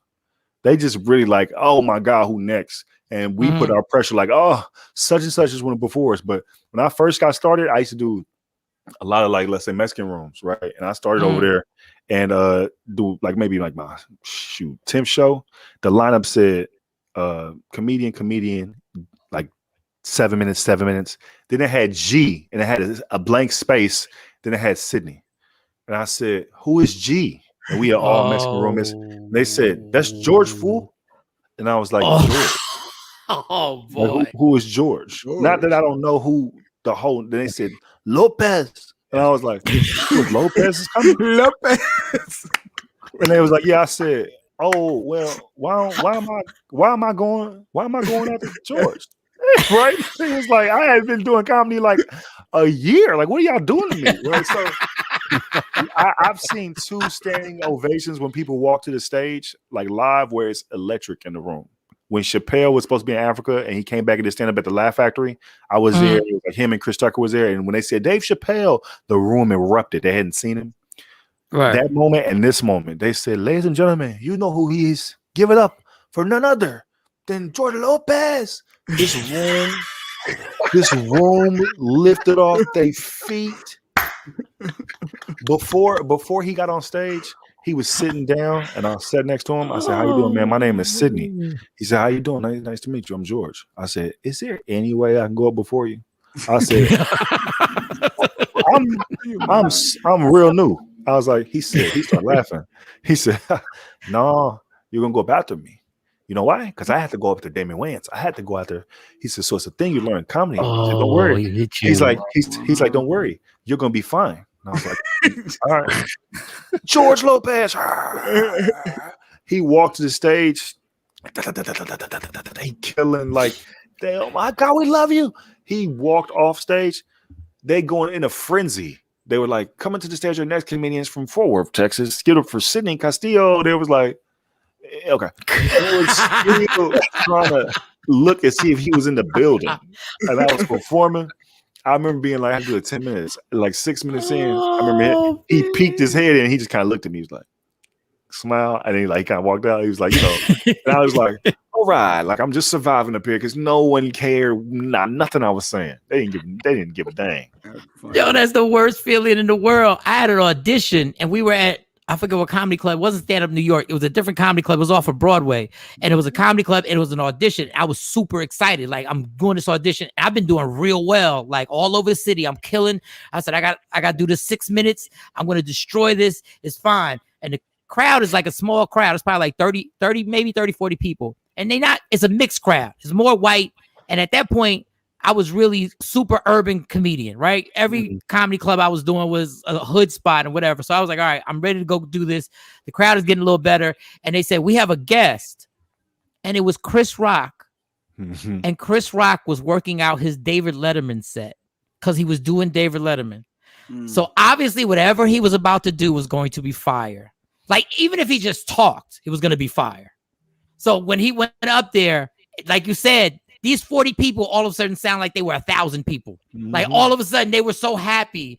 And then, I didn't make that audition. I didn't get I didn't get to go to that festival. I was not chosen after that. Because after Chris Rock did his intelligent metaphors and his analogies and everything, and then I come up there, you ever go to and I was like, I sounded like I just got my GED. Like, I had no confidence in any joke. But that is the worst feeling, but it's the greatest experience. It's the greatest experience to build your situation. April 15th, y'all.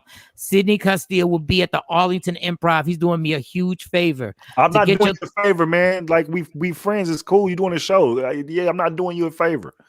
Thank you. Thank you.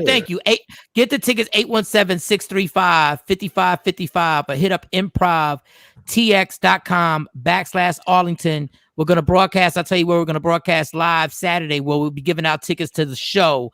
Let me say what is coming up next for you? What is there something that we need to know about that's about to happen? I'm about to consult on Wild 'N Out's coming back. So I'm about to consult on that show. I start, I think, next week. So yeah, I'm going to be working on that and just stand up. I'm doing stand up in the city while I'm here. And then, just working, man, trying to stay funny, No, you stay funny, please. Country Wayne, I've met him. He doesn't remember me, but please tell him I think it's so dope that they tried to get him to host Wild 'N Out. Oh, not Country Wayne, DC Young Fly. DC Young Fly, not Country Wayne. Yeah. Because sorry, I don't know why I said Country Wayne. DC Young Fly. The fact that they offered him to host it and that he turned it down because Nick Cannon put him on.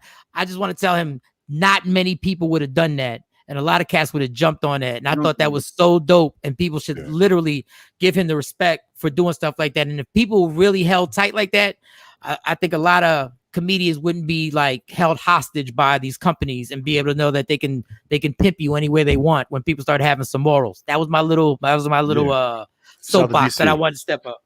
So shout out to them. Sidney Castillo, man. Anybody, Jay Black, because y'all been quiet. He's here. He'll say whatever. He doesn't give a damn. He'll say whatever. You're good. We want to get him on stage, so we'll see him at the Improv on the 15th. That's what we want. Ladies and gentlemen, Sidney Castillo. Let's go. Ladies and gentlemen. Get y'all tickets. Get y'all damn tickets. I might have George Lopez show up. No, I'm playing. Oh, man. I know we ran long today. All right. What up, Sexy Mo? You good? Anything you want to say before we get out of here? I am good. You're good? I want DJ Cam to say black women are smart. They're intelligent. They're beautiful queens. They make sound decisions. Some of them do. They are the brains of the operation. I wanted to ask Jay. I wanted to ask him about. I wanted to play the video about Hubert Davis being the coach because he's a big sports fan. But I know Shawnee Scott had to leave. Yeah, so don't put that pressure on me. I'm over here struggling now, trying to see what's going on. These comments coming in, and Jay Black is in control of the show. I'm trying to push buttons. It's like, wait, look at that. See that? Oh, I want to put that pressure on him. To yeah, how about you run back that? Jay ain't going to hesitate to do that to somebody else. Don't put this pressure on me. I'm run that piece where. Even thinking about I shut this whole thing down. All I now do is in this thing. Play something, put something on the side over there. Look, Shiny text me. She said, "Can you get him to do a drop saying he's going to be at the show?" I'm like, "No, I cannot handle that right now." You can't even handle a drop. No, I cannot. We had to try to set that up later. But Shawnee's a woman, and Shawnee can. He can't handle the drop. He couldn't record anything. No. Oh my God. I don't believe in karma, but if karma was real, karma would be in your neck right now, Negro. I'm trying to figure all this. That's what happens when a woman leaves the room. Oh, that's how you make the free agent logo pop up. See that? Oh, cool. Oh, look at that. He just learned how to put the free agent radio logo up. We ain't had no logo since Shawnee left. This bastard didn't have no logo. I can move people around. Look at that. Wow. Oh, and a side note, Cam, all show, it was a lot of comments about your decorations in the background. And it was, I think it might have started his own IG account. Everyone's trying to figure out Cam's background just to put it out there. You're decorated. They want to figure it out. So that's funny. Yeah. See, the thing is, I wish we can get Cam. Well, we can get Cam a webcam because the things that you got to understand, everything that he has on that wall is an old school, authentic classic. Like he got old school pictures and everything's old school. And it's all the old school artists. Like, I mean, I'm talking about everybody. Jay, stop messing with the free agent radio logo. Like, stop. He over there having too much fun. What is this? He having too much fun. He just covered Cam's. I'm talking about Cam, and he just put the logo over Cam's face like he was in witness protection. Everybody on free agent radio, I'm sorry that you jokes you can't see.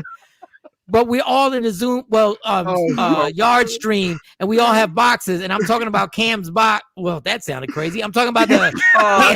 I'm talking about Cam's box. The room. We're talking about the room. The room, but he's on a square, and I'm talking the room. And as I'm talking about it, Jay Black puts the whole free agent radio logo in front of Cam's box square.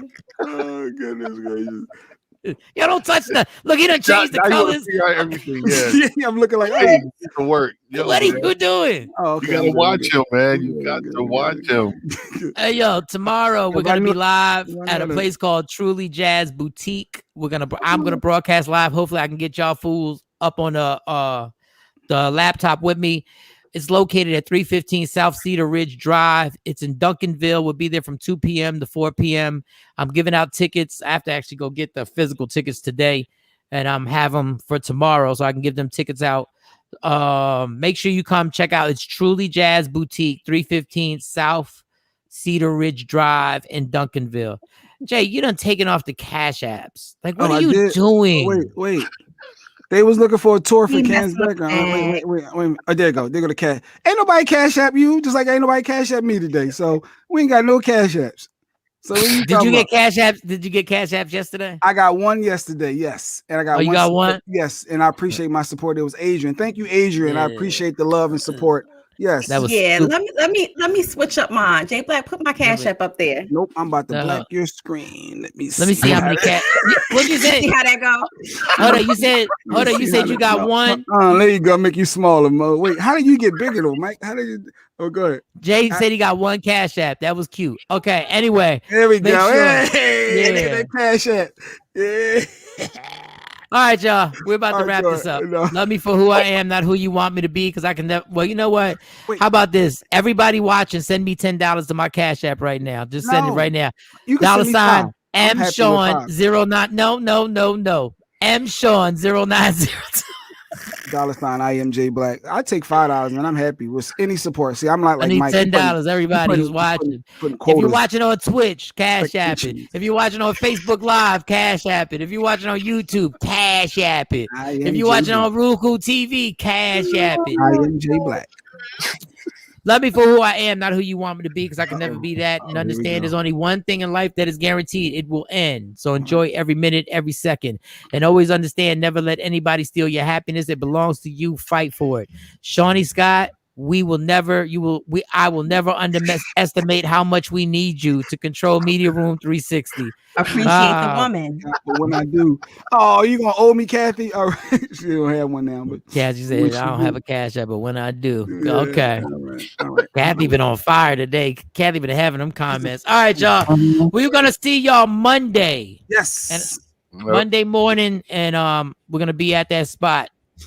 Truly Jazz Boutique Saturday. All right, Michael Shawn, Jay Black, Sexy Mo, DJ Cam, Michael Shawn and the TakeOver Legends. See y'all Monday. Yeah. Let's see if Jay can pull this off. Let's see. I got